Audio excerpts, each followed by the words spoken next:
Hello and welcome to the Race All-Star Esports Cup, fully charged by Rocket Phones. A very good afternoon or evening to you or morning to you, wherever you're watching in the world. A real pleasure to have you with us for the fourth installment of this esports spectacular. My name is Jack Nichols. Alongside me over there, sort of, is Jolyon Palmer, and we're here to bring you all the action over the next couple of hours. We've got 6 races coming up for you. It is 6 races, an awful lot of action in store, including more Legends races and more pro races for the professional drivers, the real world drivers, and for the professional sim racers as well. Jolyon Palmer, for the 4th week in a row, is in a slightly different location. It's always exciting. Where are we going to find Jolyon this week? But it's a nice little setup you got there now. Yeah, I've upgraded, to be honest. I've managed to get some better Wi-Fi. This was the main priority for me this week.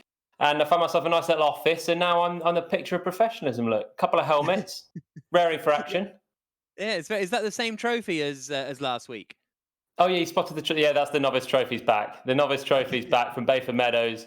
The helmets, I've got a Monaco special and a Silverstone special for the eagle-eyed. They've done a combined amount of about 100 meters in race spec. So, yeah. Where's your GP2 championship trophy? Oh, in a very safe place. In a very safe place. We don't. Okay. Yeah, they've not made it on set yet. The big boy stuff. They're out there. Believe me, they're there. But they're not here. That's the main thing. Okay, right. Well, we've got Jolyon Palmer with us, as I say, and we've also got a load of drivers from Formula E, from Formula One, the World Endurance Championship, and here's a look at them all getting ready to go. Rudy Van Buren up in the top left, Juan Pablo Montoya there, Miguel Molina joining the action this weekend, Jenson Button in the middle right, Esteban Gutierrez, Luca Giotto's gone missing, but really cool to see everybody on one call, getting ready to go, and we'll be speaking to the various amounts of these drivers as we go on throughout the day.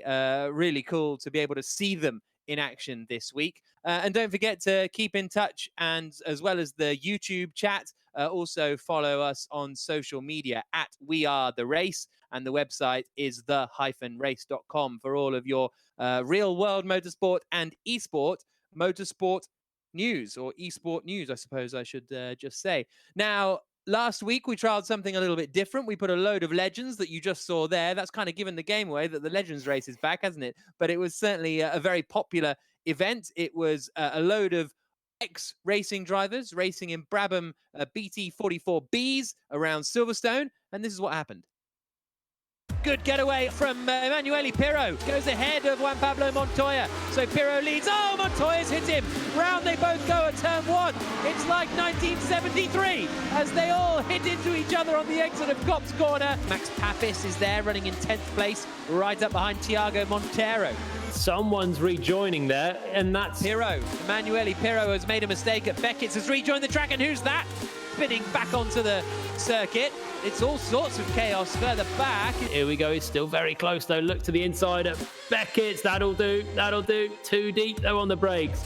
And Papis straight back through. Really good racing all the way down. Brown goes Jan Magnussen. He and TIAGO Monteiro coming together. And that is 2 places gained for Juan Pablo Montoya, who's now back up into... Well, he was back up into 6th place, but then he ended up in the gravel. Whoa, late in the day, Monteiro up the inside of Max Papis. And that's 7th place. Once again on the top step of the podium, Franchitti victorious at Silverstone. So Dario Franchitti, the winner of the first ever Legends race, and he very much enjoyed it. Jolyon, did you enjoy it? It was pretty cool. It was really cool, yeah. I really liked the car. Even the circuit, Silverstone National last time played itself. It was pretty good, bit of action. And some of these old names that...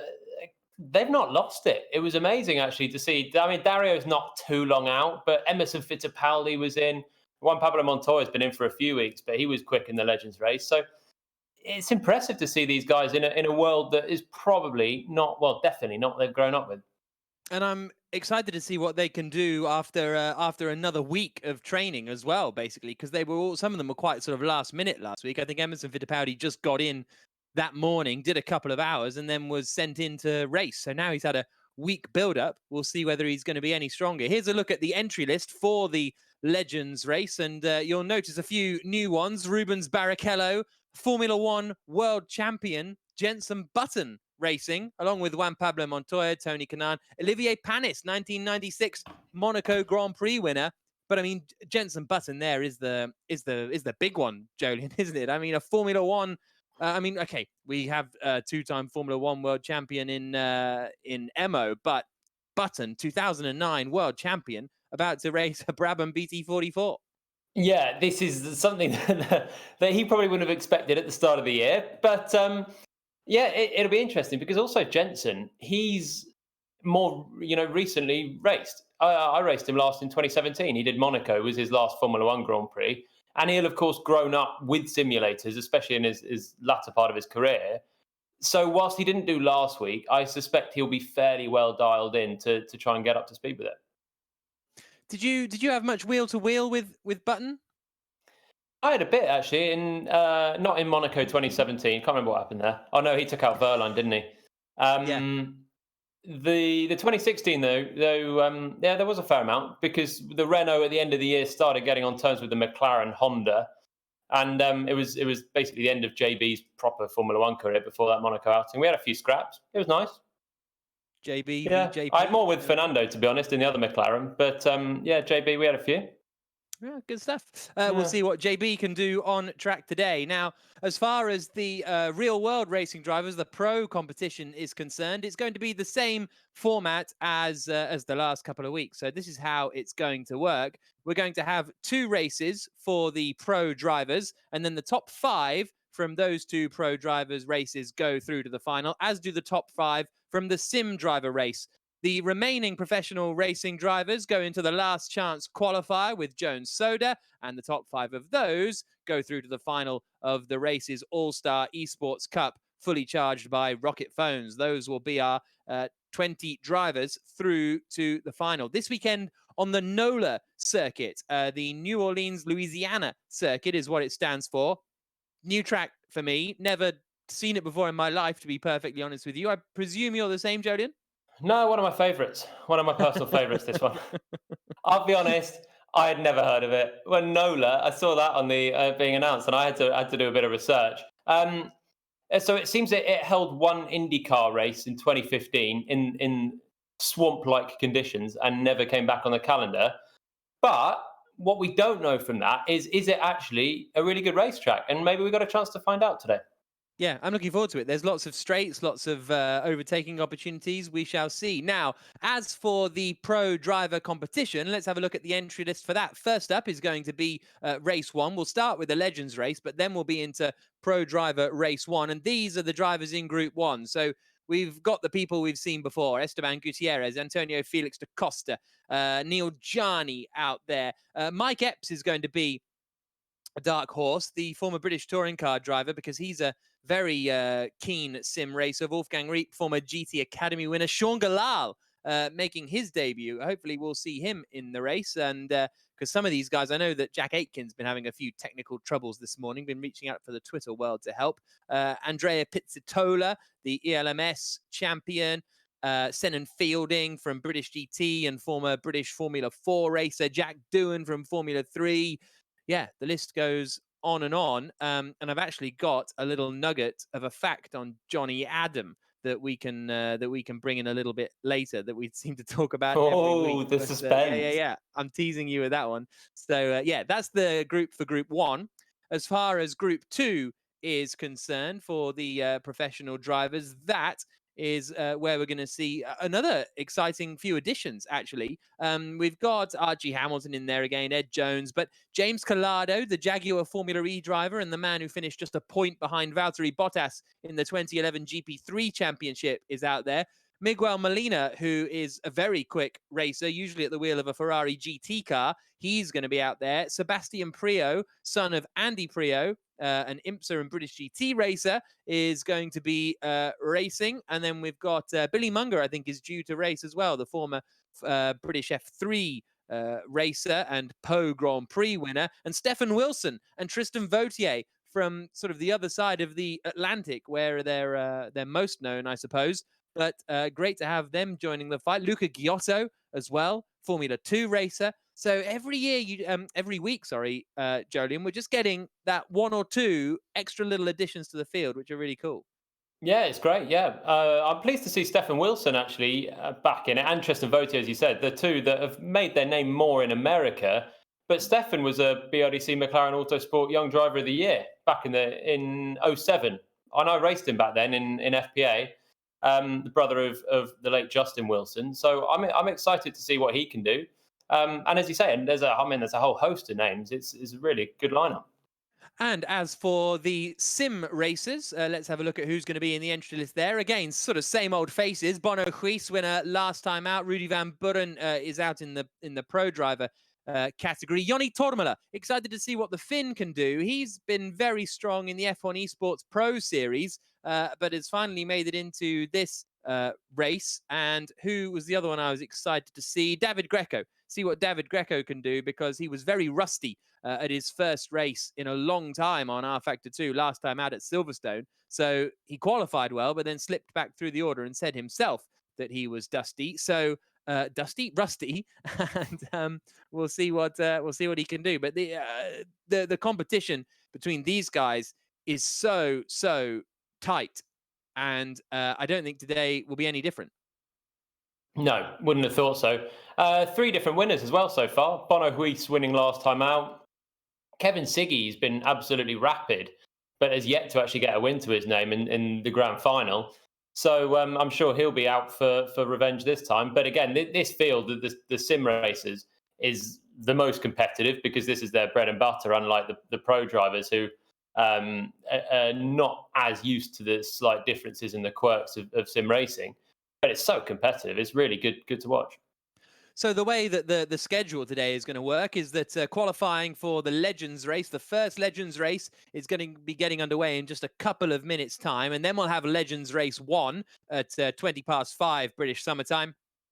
Then we're on to the Pro Driver race 1 and 2, the Sim Driver race, then the Jones Solo Last Chance qualifier. Then we've got a reverse grid race for Legends Trophy race 2, which is going to be a lot of fun. And then it is the grand final coming up at about 7:15 British summertime, and that is a 20-minute race, so sort of double the length, and that is going to decide who will win the Race All-Star Esports Cup, fully charged by Rocket phones. So that's the way the schedule is going to work out. We're just a couple of minutes away from getting qualifying underway for the Legends race, which is last time out it was Juan Pablo Montoya that started on pole position. Emanuele Pirro was alongside him on the front row. Pirro got the jump, but they had a collision at turn 1, and it was chaos from there. We're also joined, as last week, by Matt Sadekis Trivet, who you'll mainly know from Counter-Strike. Well, no, now you'll mainly know him from the Race All-Star Esports Cup, but before then he did a little Counter-Strike commentary and stuff. Did you enjoy last week, Matt? And well, you've come back again, so hopefully. Yeah, no, I did. I really enjoyed it. I thought it was good fun, good entertainment for everyone in this situation, obviously, but also really competitive. And I think the Legends Cup was a great addition. It's great to see guys like JENSON getting on board. I had the honor of interviewing JENSON when the first World's Fastest Gamer was being launched, and he was kind of, as you said, he's been around sim his whole life. He's seen it come into its own in Formula One, but he was kind of hesitant to really credit the skills too much because he didn't know as much about it in terms of the consumer and the home sim side of the world. So it's really cool to see him getting involved. And I'm curious to see how quick he'll be right off the hop. Yeah, I think that's going to be really, really interesting. Well, thank you very much, Matt. We'll be with him throughout the session. But in a couple of moments' time, we will be joining the qualifying session. The drivers just on their outlaps now, some of them, because the session hasn't quite started. And then they'll be heading out onto the track in a couple of moments' time. But once again, this one-lap qualifying is going to be quite tough. We're on board with Jan Magnussen making his way out onto the circuit. And I think in these cars, a low 1:29 is going to be a good lap. On the practice server, the quickest time I saw was a 1:29.4. So we might get a couple of tenths on that in this session, as we see Emanuele Pirro then making his way out through the circuit. And it's going to... it's so weird. It's not very often that you go to a track that you've sort of never seen before. And obviously we can't really do a track walk. So it's kind of learning it as we go. This track, 20 minutes from downtown New Orleans, was designed by Alan Wilson, who also did the Barber Motorsports Complex in Birmingham, Alabama, if you've ever seen IndyCars race there. This track itself opened in 2011, and Emanuele Pirro out on track now, coming through the turn 6, 7, 8 sequence of corners before a little flick left at 9 and out onto the back straight. Yeah, it's a bit odd, isn't it? We're so used to knowing exactly where they're on track. I'm just currently trying to work it out, but yeah, you're absolutely right. This is the long straight then on the back before this right-hander of 10, and then we've got 11 and 12, which leads into 13, the end of the lap. So it's actually quite a short lap, and Pirro now is just going to go right and then right again to launch into a flying lap. But yeah, we just got to get our heads around it slightly, as I'm sure all the drivers have, because not many people will have driven this. So here comes Emanuele Pirro, who almost certainly won't have driven it as he comes across the line down into the first corner, into turn 1, onto the brakes, into this 90-degree right-hander, so you can sort of learn it along with it. Suppose it then flicks left at 2, and then back on the power down to quite a tight left-hander at turn 3.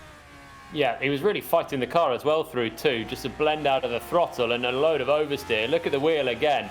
I love going on board with these Legends cars, the Brabham BT44B, because they really have to work at the wheel, which you don't see so much of the modern cars. That's Pirro through turns 4 and 5, into 6, a little bit oversteering on the entry again, and now another right-hander. There's a line of right-handers, basically, that lead you from turn 4 all the way up to turn 8, which we're just coming up to now. So Pirro out on circuit, everybody else out on circuit as well. You can see there's only 2 minutes left on the clock, so they might get 2 laps in here, but that'll be about it. No one's cut the timing beam yet. We'll keep an eye on Darren Turner. Good to have Tonio LIUZZI out. Oh, a bit wide there from Juan Magnussen. Pushing the limits right on the exit of turn 9, and that's where the straight's quite critical as well. You can see Jan working hard at the wheel in the bottom left corner there. And here we go. Let's see what we get on the board then. Really pushing the absolute maximum. But the exit there from turn 9 was quite crucial, and he might have lost a bit of speed by nudging the grass. Pirro goes quicker than Turner. Let's see what Magnussen can do. Here he comes across the line, the Dane, and he goes to the top. A low 1 minute 29.359. That's good. Dario Franchitti next across the line in a red car this week, and he's off 600ths away from Juan Magnussen. That is super close. They're both 0.6 of a second ahead of Emanuele Pirro. Here comes Jenson Button across the line, and he slots into 4th place, just 2 thousandths slower than Pirro. TIAGO Monteiro across the line in 9th place, and Andy Prio goes up into 5th spot, slotting in between Button and Turner. But I tell you what, Magnussen and Franchitti are right together, and then Pirro, Button, Prio, Turner, Montoya separated by just over 1/10 of a second, and David Brabham goes 3rd. So David Brabham gets himself into that mix. 3rd down to 8th is unbelievably close. Yeah, amazingly tight that is. Magnussen's done a great job. He was right up against the grass doing it, but that was clearly just got away with it to be ahead of Franchitti. The two of them with a nice half a second buffer, and then it is just so close, which is impressive in these cars that are very difficult to drive around this track that no one knows. And yeah, they're all pretty much, even the pack, the Brabham, Pirro, Button, Prio, Turner, Montoya group, they're not that far away from racing with Magnussen and Franchitti. So here comes Juan Magnussen across the line. Can he do another lap and improve? A 29.359 previously. Oh, he gets in the 28s. A 1 minute 28.968 for Juan Magnussen. That's a brilliant lap, and he's only just managed to get that in because the session moves on now to the warm-up. And what a lap from Juan Magnussen right at the end there. The only driver to get into the 1 minute 28s. Yeah, good lap. But that was probably just piecing together the bits that he didn't quite hook up on the first one. Not going on the grass on that critical run out of turn 9 would be one. So he managed to find a bit, but you still wonder if Franchitti had a second lap. What could he find? And the rest of them, 1 lap qualifying is really difficult to put it all together in a car like this, on a track like this. It's tough, and Magnussen did a great job. Well, he had a second lap, but he had it on 1 anyway. So Jan Magnussen on pole position, Dario Franchitti alongside him on the front row, David Brabham and Emanuele Pirro the top four. Button on row 5 ahead of Andy Priaulx on 6th position. Then it's Darren Turner and Sebastian Montoya. Antonio Liuzzi in 9th spot. Rubens Barrichello completing the top 10. Elio Castroneves is in 11th place, just ahead of Adrian Fernandez. Then we've got TIAGO Monteiro, 13th on the grid. 14th is Emerson Fittipaldi. 15th is Max Papis. As we get ready for this 5-lap race. 1.5 minutes a lap. So let's see what unfolds. Magnussen on pole position. Franchitti alongside him on the front of the grid. And the race gets underway. It's a pretty good start from Magnussen, but Franchitti's coming. Franchitti's got away better. And Dario Franchitti takes the lead on the run down to turn 1. But, Magnussen fights back. He's gone in too deep there, surely. He goes out wide. Can Castroneves take advantage? Well, he's a little bit further back in the order. Andy Priaulx now is up into 2nd place. Pirro here in 5th place, watching in front of him. And there's a late lunge. David Brabham sends it in and sends it round. Brabham too ambitious on the opening lap. Jan Magnussen, and he's got collected by, I think, can't quite work out who that was. Sebastian Montoya is involved in all sorts of action. But Jan Magnussen leads. Andy Priaulx is 2nd. Franchitti 3rd, Button up to 4th, Pirro 5th, Castroneves in 6th, but is that going to be 5th now as he tries to get up past Pirro? No, not quite. So David Brabham, incredibly ambitious there on the opening lap. Yeah, and he's the big loser then. Just went for the lead, but I don't know if he did or he just completely missed his braking point. Super deep in and lost the rear. The cars already look like they're sliding around on the rear without braking 30 metres too late and skitting off. Someone's off in the background as well. A long way coming out of turn 9. And at the front, Magnussen held on. But I tell you what, Stewart's inquiry might investigate whether he did that by going a long way off track at turn 1. This is David Brabham trying to work his way back up the order now. Goes past TIAGO Monteiro and up into 10th position. There was a spinner there. I think it was Adrian Fernandez that they've just managed to make their way past. So Brabham up into 9th position. Here's the cue for 4th and 5th. There is Emanuele Pirro in 5th place, up behind Jenson Button, who's having a little look to the inside of Dario Franchitti. He's locked up. Button goes in too deep, almost into the back of Franchitti.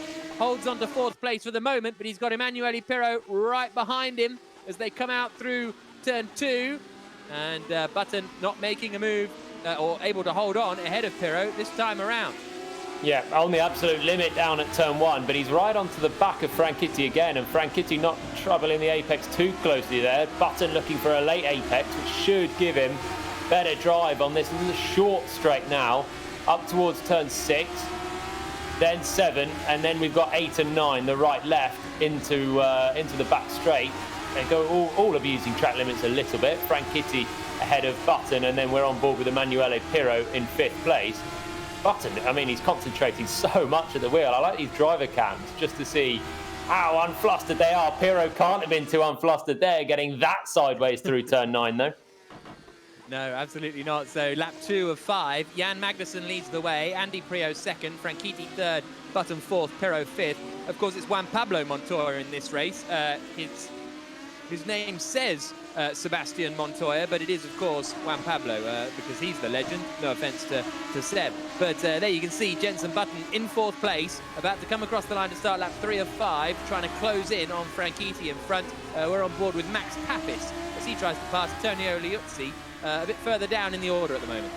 Yeah, these are two that have had a bit of an incident early on. Button, he's been hit there by Pirro. Pirro spun on the entry to turn 1. Button, I think, just got a nudge on the right rear, spun round as well, and almost has another loop trying to get the power down, and again.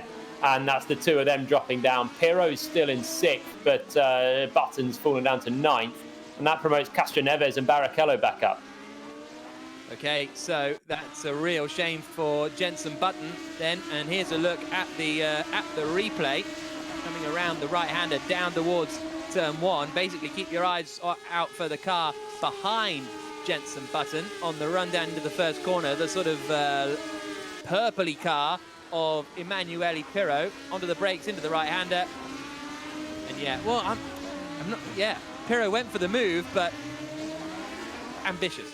Yeah, well, either Button was very, very early on the brakes, or Pirro was too ambitious, because he was a long way back, and that didn't look like it was a move that ever would have come off. But unless JENSON was very early on the brakes, then I would say PIRRO was too ambitious there, really. So Helio Castroneves in all of that is up into 4th place. Rubens Barrichello up into 5th. Jan Magnussen out in the front of the order has got his lead over Andy Priaulx up to 2.4 seconds. As I think that's Helio Castroneves we're looking at there in the instead in the bottom left, but we're on board with Jan Magnussen, race lead at 2.5 seconds now, ahead of Andy Priaulx. A reminder that we have a reversed grid race coming up for these guys later on today. Approximately 5 to 7 British summertime will be the reverse grid race. There's Jan Magnussen with an audience, as he is now up to 3 seconds ahead of Andy Priaulx, and Priaulx's pulling away from Franchitti as well, so they're kind of spreading out a little bit at the front, and I'm surprised Franchitti isn't a little closer to the back of Priaulx at the moment. Yeah, Magnussen's absolutely rapid, isn't he? The qualifying lap wasn't a flash in the pan, it was Franchitti, the man that was closest to him, but as you say, he's dropping back from Priaulx in second. But Magnussen, when we went on board with him there, oh dear, that's a spin for Pirro, out of 6th place. Big slide for Emanuele Pirro, gets going again, but he's lost positions and has dropped down to 7th place. Here's Thiago Monteiro just ahead of Adrian Fernandez, who spins. Fernandez on the grass, on the inside, as we go on board now with Darren Turner in 11th place. Now Turner finished 2nd to Franchitti at Silverstone, so not quite as hooked up here, Darren Turner. He's trying to pass the Portuguese former Jordan Formula 1 driver as they get on the brakes. And I think Juan Pablo Montoya's had a moment and dropped a couple of places there. He seemed to just fall down the order, but on board with Turner as he tries to find a way past.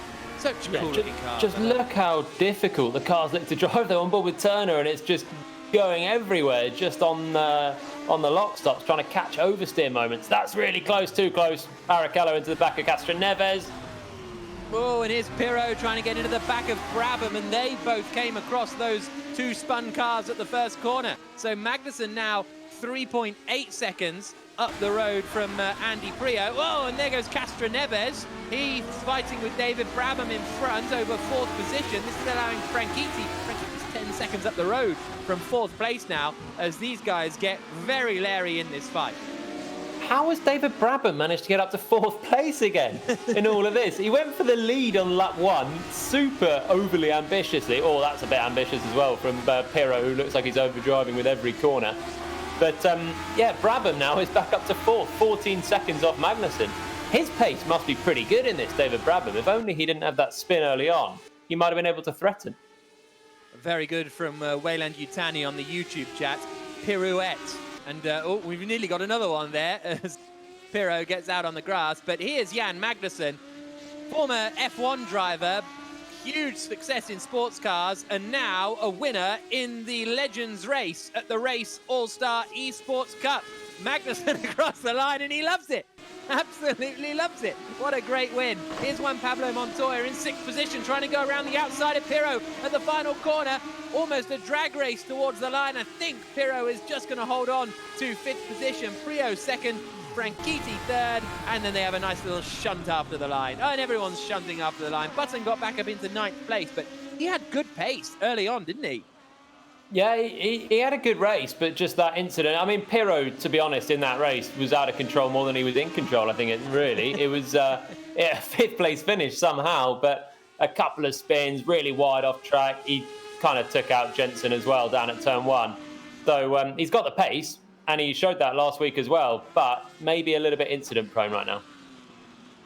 So here's a look at the results. Jan Magnussen taking the victory comfortably ahead of Andy Priaulx at the line. Dario Franchitti finishing in 3rd place. That's the podium in this Legends race on R-Factor 2. David Brabham in 4th position. Emanuele Pirro in 5th after an eventful time. Montoya, Castroneves, Barrichello, Button and Turner completing the top 10. So what a fun race that was. And we've got a reverse grid 5 laps a little bit later on. So that means that it'll be Max Papis on pole position ahead of Tonio LIUZZI, and Jan Magnussen will be starting back somewhere in 15th place on the grid. So he's going to have his work cut out in the reverse grid race. Here you can see Thiago Monteiro, Tonio LIUZZI, Max Papis, Adrian Fernandez and Emerson Fittipaldi. So Emo is going to be on pole for the reverse grid race later on. Looking forward to that. Nice. He's just got to get elbows out, 5 laps, and jobs are good in, isn't it? Yes, as simple as that. Easy. So, looks so easy. These legends. I mean, it looks so difficult, doesn't it? It'd be interesting to see how Jan Magnussen does from 15th on the grid, because the first part, well, I say the first part, almost all parts, is just going to be avoiding chaos. If he avoids chaos, he's got really good pace. Well, let's go and check in with our race winner from the Legends in the Race All-Star Esports Cup, fully charged by Rocket Phones. I think we can join Jan Magnussen now. Jan, can you hear us? And yes. Congratulations. What a commanding win. It was good. A lot of practice since last race. Last time I thought it was so much more difficult, but a lot of laps. Quite happy. There's a little bit of a mayhem in the first 2-3 corners, but I didn't get off the line really well. But we had 4 track limits that we could use. I thought I'd use one of them immediately. Get by Dario. Were you expecting more of a threat from behind in the end? Were you expecting to drive away so easily? No, not really. But so obviously I don't know what was going on behind. But no, I think I got a good gap on the first lap, and just kind of managed to hold on to that. So are you a bit worried about starting 15th for the reverse grid race? That's going to be busy. Yeah, it's I don't know what to expect from that. I'll try and stay out of trouble, but that won't happen. Okay, thank you, Jan. Congratulations. Have fun. Thank you. So Jan Magnussen, then the winner of the Legends race. He knows he won't be able to keep out of trouble in the reverse grid race, Palmer.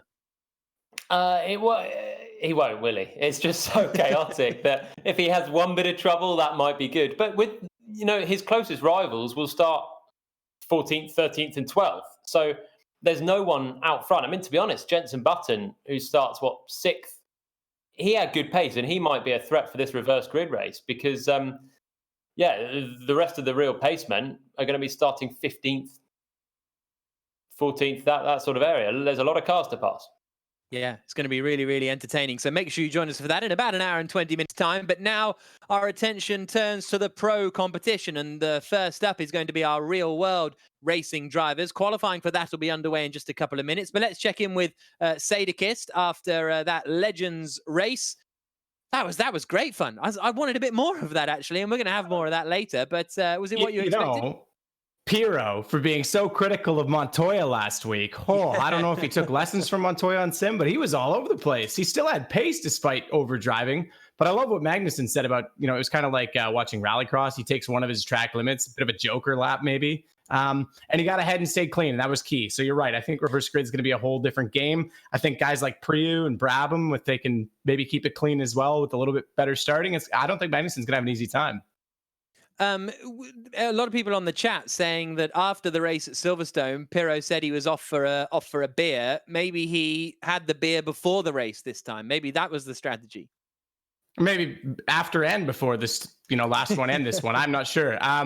I do want to say, just so we know as well, the track, a lot of people are asking why NOLA? I think it's kind of nice, actually, because no one really knows it. And a lot of sim is time. Now, this applies maybe less so to the Legends, because time is a factor for all of them. But when we get into some of the next few races, I think it's going to be really critical in who's learned it quickly and who's adapted the fastest. And it might be a good equalizer. So kind of cool to watch those cars slide around. But we'll see how the little Tatis does next. Yeah, we can speak to one of our legends now. Jenson Button is on the line. Jenson, busy race, but it looked like you had good pace. How's it going, guys? Can you hear me okay?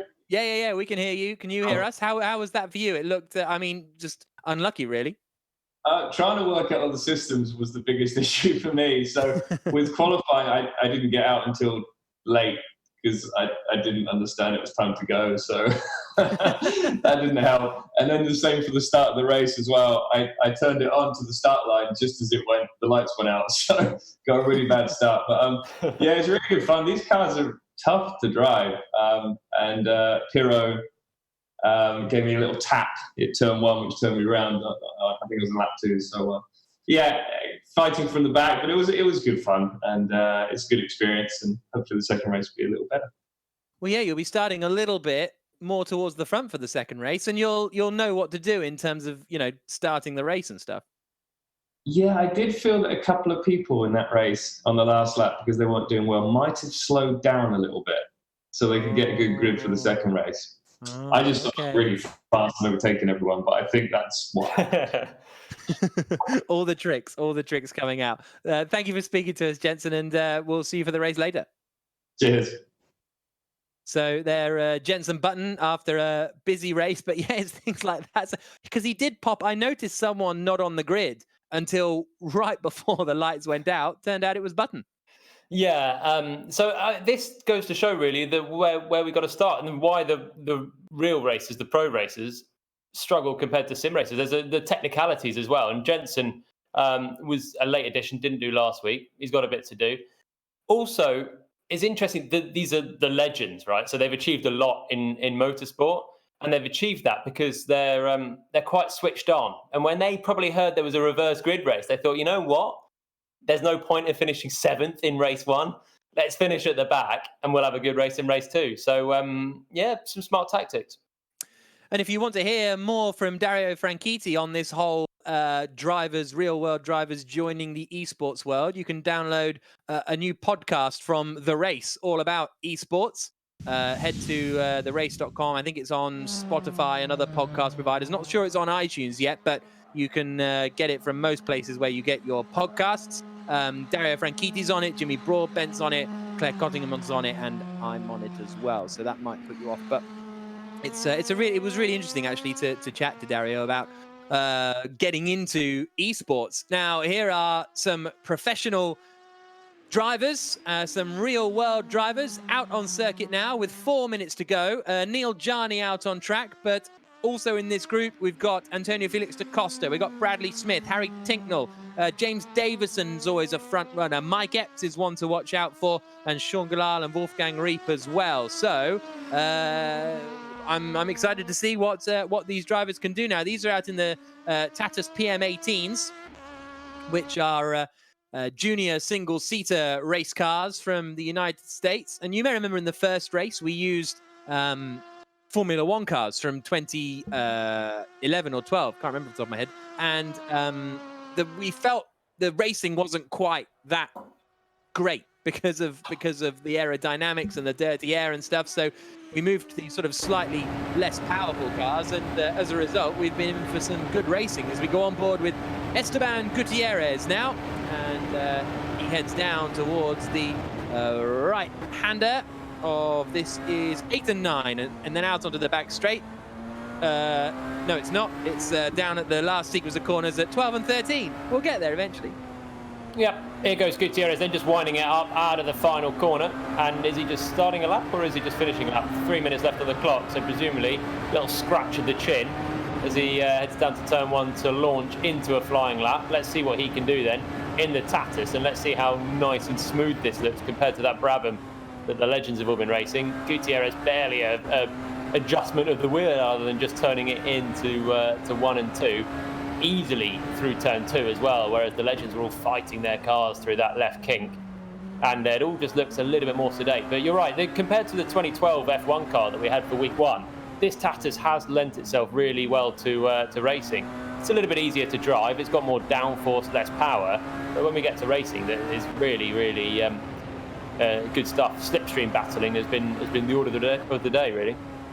Yeah, and we're going to have some good long straights here as he comes through the right-hander. Obviously, I'm getting a lot of stick now for how I say Jarni, but it is Jarni with a hard J as opposed to Yanni because it's an Indian surname. So there you go. That's why it's Jarni, not Yanni. This circuit, a lot of you asking, is NOLA, N-O-L-A, which stands for New Orleans, Louisiana, because that's where it is. And you may not have seen it before, but here it is. You're getting your first view of it. Johnny Adam is at the top of the times. Now Neil Jarni, though, is at the top of the times on a 1 minute 28.161. And Wolfgang Reep slots into second place. Benya here into third. Esteban Gutierrez across the line. And he goes up into third spot. Tinknell goes fourth. So this is good stuff. That was a good lap from Jarni. Here's Jan Mardenborough out across the line. what can he do as he cuts the timing beam now? Didn't set a lap, so that must have been an out lap for Jan Mardenborough as he starts his fly now. James Headley in 11th place, but that's good stuff from Gianni because when he first started in this, he was quite far towards the back of the order, but he's really worked himself up now. Mike Epps, expecting big things from Epps here, British touring car racer, former Formula V competitor as well, and Epps goes up into 3rd place, less than a 10th away from Neil Gianni. We just got Bradley Smith, Jan Mardenborough, and Senan Fielding left to set a lap. Jack Aitken is here. He's up into 9th place, which is good to see. Yeah, I think you've been a bit hard on Gianni. I think he was all right from the outset. He didn't race last week, and at least I don't think he raced. I don't remember him racing last week. But he was always reasonably quick. And yeah, we've got no Rosenqvist here. Verstappen was in week 1 as well. And he was probably about there with the rest of them. And looking quick on that first lap, Bradley Smith coming through over the line. Aitken up to 6th, Smith up to 7th. Look how close the field is, though. 11 within a second, and 5 of them within a third of the second, basically, with Tinknell there. Here comes Juan Manuel Correa out of the final corner, and but he's gone too late. So the warm-up has started. We're into the race session now, so that's a shame for Mardenborough and Correa not making it through before the checker flag falls. So here's the grid for the first pro race in the Race All-Star Esports Cup. Neil Gianni on pole position, Wolfgang Reip alongside him on the front row of the grid. Then it is 3rd and 4th for Mike Epps and Esteban Gutierrez. Harry Tinknell is in 5th place ahead of Jack Aitken, Bradley Smith and Michael Benya here completing the top 8. And then in 9th on the grid, we've got Johnny Adam. 10th is Roman Belinsky with Sean Galisle, the sometime Toro Rosso free practice driver, in 11th place ahead of Senan Fielding in 12th spot. Maxime Martin is in 13th position. And then James Headley is 14th on the grid ahead of Jack Doohan. And Jan Mardenborough not setting a lap time. And the same is true of Juan Manuel Correa. So watch Mardenborough in particular start to climb up the order because I think he's going to be making a lot of good progress. But incredibly tight in qualifying. All the cars lining up on the grid now. Pole position for Neil Gianni. Wolfgang Reip alongside him on the front row. Bit of a jump there from one of the drivers as the race gets underway. And what a good start that is as they come down in towards turn 1. Immediately Gianni comes over to try and cover the inside line. And he can't do it. So through up into first place goes Mike Epps. Really strong start there. And he's into the lead of the race.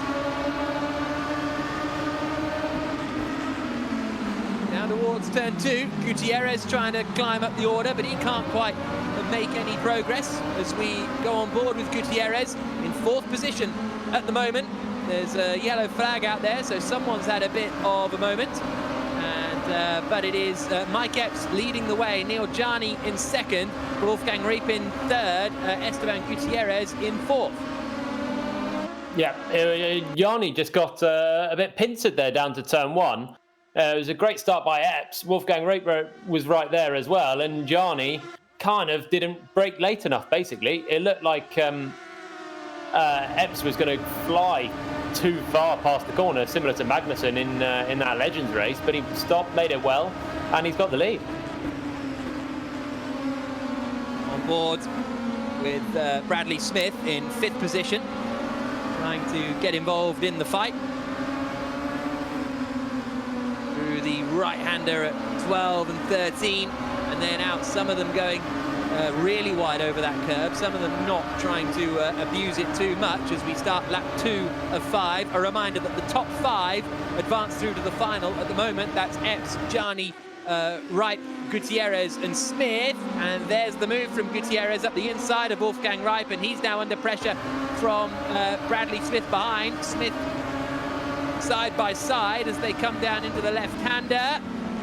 Who's going to win out this one? You would think it'll be Wolfgang because he's got the inside, but he leaves Smith's space. Smith hangs it all the way around the outside. Oh, but late on the brakes. Nicely done there from Wolfgang Reip to hold the place, but immediately they've lost touch with Esteban Gutierrez in front. Yeah, it looked like Smith got on the marbles on the outside. Suddenly he was really fighting the car and had a big oversteer, which forced him back behind Wolfgang Reip. So right back to fourth. Smith, that we're on board with now, you can see him in the corner working away, is in fifth. And now let's have a little look. Small slipstream heading up to turn 8 and then 9, the right and the left. He's really quick through there, and he should be right behind Reip coming down to 10. So the next corner is a right-hander. Reip covers the inside. Smith goes to the outside. You can see Reip is still in there, and he's got to be careful here, Bradley Smith, because Sean Galal is right behind, but he seems to be lining Reip up really, really well as they come out onto the start-finish straight. Reasonable drive off there. It's going to be a slipstream battle, and actually Galal isn't close enough to get involved in the fight. Across the line to start lap 3 of 5. Mike Epps leading, Gianni second, Gutierrez third. But Wright and Smith are side by side. Smith on the outside goes for the apex and makes it. Nicely done. Bradley Smith up into 4th place. Beauty that was, perfectly measured on the brakes. Wright knew he was in trouble from the exit of the final corner. He's got in really hot there as well, but he hasn't actually lost out too much. But yeah, the exit of the final corner, he knew he was in trouble with the slipstream as well, tried to defend, but Bradley Smith perfectly measured on the brakes around the outside, didn't even leave the track either, so not with all 4 wheels, so a nice clean move. Juan Manuel Correa is carving up the order here. He started way back in the pack, because I don't think he got a qualifying lap in, but is now up into 7th place, was putting a lot of pressure on Sean Galal, but has just dropped back a little bit on this lap. He's got a big gap to Johnny Adam in 8th place behind. Then it's Maxime Martin. But here's Gutierrez in 3rd place, right behind Neil Gianni as they come down the back straight. Gianni covers the inside. Gutierrez unable to get through just yet as we see him there on the inset, but he's going to have a chance out onto the start-finish straight, as is this man, Wolfgang Reip. I'm liking this circuit so far.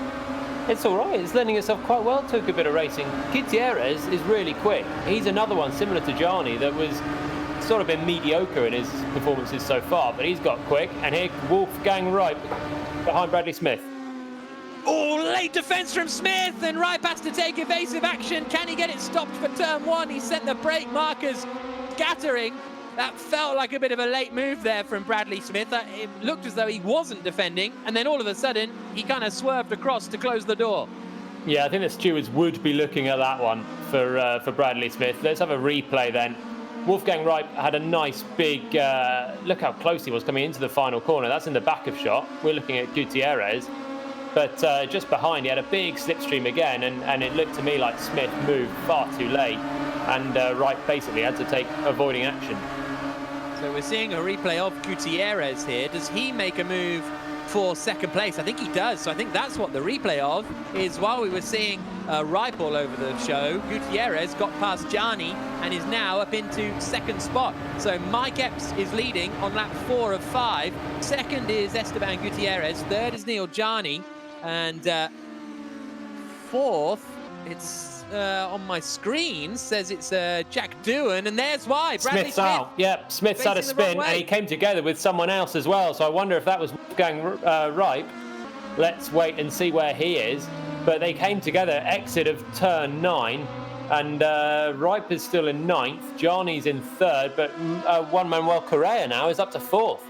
Yeah, so Doohan's in the pits for some reason. Sean Galal is now going past Reip and up into 5th position. So all of that means at the moment that as we start the final lap of the race, it's Mike Epps, Esteban Gutierrez, Neil Gianni, Juan Manuel Correa and Sean Galal that will advance through to the final. Wolfgang Reip is now in 6th position.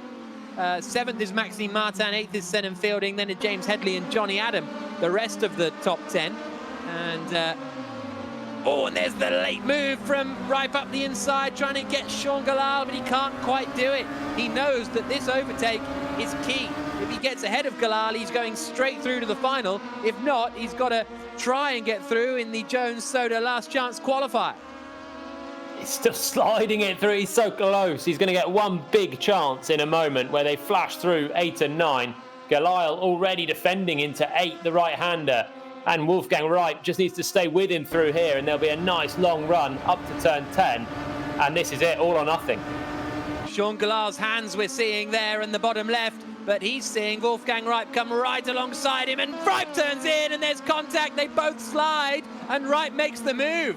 So he manages to make that stick despite the nudge. What a dominant drive though, meanwhile, for Mike Epps, the British touring car racer, across the line to take the win, book himself a place in the final. And what's going on here? Galal and Reip side by side again as they come to the line. Who's going to get in? It's Galal. So he managed to find a way back past Wolfgang Reip and up into 5th position, and he advances through straight to the final. Reip immediately goes to the pits. There is Mike Epps on the inset in the bottom left. He's the winner. Gutierrez second, Gianni third, Juan Manuel Correa in 4th position. Sean Galal is the man who completes the top 5 after a great fight with Wolfgang Reip. Great drive from Juan Manuel Correa, because he started right at the back of the grid. He might even be my driver of the race, you know. Yeah, definitely. From 16th up to 4th. I think there were a couple of people, Jenson Button style, didn't actually make the start of that race. But even so, he's passed an awful lot of cars up to 4th, all cleanly, all very good. Sean Galal as well. That was so tight. I think it was just 100th or 2 as they crossed the line. Wolfgang Reip was very lucky not to be spinning and pointing towards the wall, I think, when he turned in on Galal into turn 10 there. He wasn't really far enough ahead and acted like Galal wasn't quite there. And in the end, Galal got him back anyway before the end. So Jack Doohan in 11th place, Harry Tinknell 12th, Roman Belinsky 13th, and then Bradley Smith we saw off the road after some contact or other. Jan Mardenborough not finishing the race. I'm not 100% sure if he and Ben Yahia took the start, to be honest with you, because Mardenborough also didn't do qualifying. So hopefully we'll see them out in the Jones Soda last chance qualifier. We've got Group 2 coming up next. Qualifying for Group 2 is meant to start in a couple of minutes' time. So we will be joining that action when we can. But great lap from Neil Gianni, you have to say. Very impressive performance to get pole position. But it was Mike Epps that came through to take the victory. And I think we can speak to Mike now. Mike, really, really important start there, Mike, wasn't it? Because it was very tight down into turn 1. I can't hear you. Hello? Oh, I'm sorry. Can you just talk about your race? Yeah, there we go. Hello, guys. Yeah, that went well, didn't it? The start looked very busy, but a bold move at turn 1. Are you guys talking to me? Just got a good launch and just held it around the outside, really. I put a lot of trust in them, didn't I? But it went well. So then just got a gap and kept the lap times consistent as you do. So, yeah, good. Okay, so you're here for you're not interested in winning the heats, are you? You're here to win the final, presumably. How do you think you'll compare against the sim racers? They're quick. Like, they've been doing this for so long. I'm fairly new to this. I built this rig in February this year, so I'm still kind of getting used to it. And I've been on a few sims over the last couple of years, but not to this level. And when I was on the testing server yesterday with some of them, they are like just robotically quick. Like, they're just 3-4 attempts up the road. So maybe if I can pull a little bit more talent out the bag later on today, we'll see how we go. Okay, well, good luck trying to find it. We'll speak to you later. Perfect. Cheers. Yeah, thanks for running this, guys, and thanks to Zancho for getting me involved as well. So, no worries. There we go. So that's Zancho, who's Mike Epps's esports team. We can now speak to Juan Manuel Correa, who was driver of the race, no doubt, in that last one. Started towards the back of the order, then carved towards the front and finished in 4th place and put himself through into the final. He's not quite ready yet, but hopefully we'll speak to him in a couple of moments' time, because it was a really strong drive. We'll then be heading towards race 2 for the pro drivers, but I think we can now hear from Juan Manuel. Juan, how was that for you? Very busy, you did well just to stay out of trouble, I think. Yeah, I think I learned my lesson in the last few races. It's always a bit of a mess. In quali, I couldn't do a lap, something happened. So I was like, okay, I'll just stay out of trouble, see what happens. And yeah, I eventually found myself, I think, P6. And I had quite good pace. I could catch up a bit to the leaders and did a few moves. So quite a good race. I'm happy with it. And if you could just let us know how you're actually driving and how it was getting used to, because you're just driving with your left leg, yeah? Yeah, so I don't know if you can see it here, but I put my right leg in my wheelchair. I drive with my left. So not ideal. I had to get used to it, and I think I still have a bit of a disadvantage because, you know, I cannot move so quickly and I cannot overlay, but I manage with it and I have fun, so that's what is important. Yeah, and you're straight through to the final, so good luck. Thank you. Cool. Thank you for joining us, Juan Manuel Correa there. So, yeah, left foot, you know, I've heard, you know, you still had drivers who would be right foot breakers, and they was Rubens might have been one of them, I feel, who was always a right foot breaker, never right and left at the same time. Correa's got to be one of the only left foot accelerators in the world. That's actually quite incredible. I mean, that he's a left foot accelerator is less incredible than the fact he's just made it into the top 5, finishing 4th from the back using one leg. And all the controls, I mean, you've got to be so precise and so quick with your steering, your gears, but also your throttle and your brake. And he's doing it all with one leg. I'm staggered. That's really impressive. Yeah, it's good stuff. Sadakis, let's bring you into the conversation. There's actually a great piece, isn't there, on the race's YouTube channel in more detail about Juan Manuel. Yeah, one of the best content pieces I've seen in a long time, actually, if I'm completely honest. I was actually quite emotional watching it. And I think it highlights how sim can be accessible to people who are in rehabilitation, such as he is, and trying to get his way back into motorsports. But also someone like Robert Wickens, who we've now seen get back into it this week using hand controls. He actually has a hand brake. He's got a wheel made by Max Papis that has accelerator and brake on the wheel as well. He's trying to get used to it. But again, you take away just those two who were racing drivers, but maybe someone else who's less able-bodied and wants to be involved in sim racing, and you can do it now. You can absolutely be a part of it. Just a couple of quick notes. First off, incredible draft from Galil to get into the top 5. That means Reap has to go to the last chance qualifier. But Beniana and Maddenborough both actually got DQ'd despite being on the limiter in pit lane. So something happened in the game. And Maddenborough's had a rough week because he had the same thing happen in Jimmy Broadbent's race where he and I both had to start from the pits in that as well. So hopefully he can get it sorted for the last chance. Why did you have to start from the pits? Let's not get into all that. All right, I made a few mistakes. To Jensen Button's point, it's hard to get used to everything. I didn't know I had 2 teams. I registered the wrong one. It got a little weird, but we got there in the end. Okay. I will say no more. Say no more. I may have hit the wall as well, but we'll leave it there. Okay. Thanks, Matt. So we've got qualifying underway for race 2, which is the Pro Driver Group 2 race. I guess it's race 3 of the day, isn't it? And we're seeing Rudy Van Buren then, who is the race winner from Indianapolis after a very strong drive and finished second to Bono Ruiz last time out at Silverstone. And we'll see what the former winner of the World's Fastest Gamer, the inaugural winner of the World's Fastest Gamer, can do. Also got Stoffel Van Dorn, Charlie Eastwood, Ed Jones, Tristan Vautier, James Collado, Sebastian Priaulx out in this one after Andy Priaulx raced in the Legends race. Billy Munger as well. Talking of drivers like Juan Manuel Correa and Robert Wickens, Billy Munger is racing too, as well as Sebastian Montoya, Matt Griffin, Miguel Molina, Harry Newey, and Luca Giotto. A really, really interesting field this. Not sure who is... Stefan Wilson is the driver with no name this week. We're getting better and better with drivers being able to type their first and last name into a computer, aren't we? But Stefan Wilson is the driver that has come up short on that this time around. So drivers now starting their flying lap. We're looking at Job van Uitert out on circuit, coming through turns 1 and 2. Rudy Van Buren will be the heavy favourite for this here. I think he's always won Heat 2. In what we had 3 weeks so far, Van Buren as yet is unchallenged here. I think he was checking himself out on the live feed, wasn't he, on his outlap there, coming through turns 8 and 9, having a little look down. Oh yeah, we're on board with Rudy, but we're not anymore. He's into a flying lap, and for me, Stoffel Van Dorn's going to be the man to maybe challenge him. He put up a bit of a fight last week. Don't know if he's managed to get his Mercedes upgrade kit just yet, but if he has, he could very well be rapid because he's been on inferior equipment to pretty much everyone so far. So we are waiting to see the first lap times come through.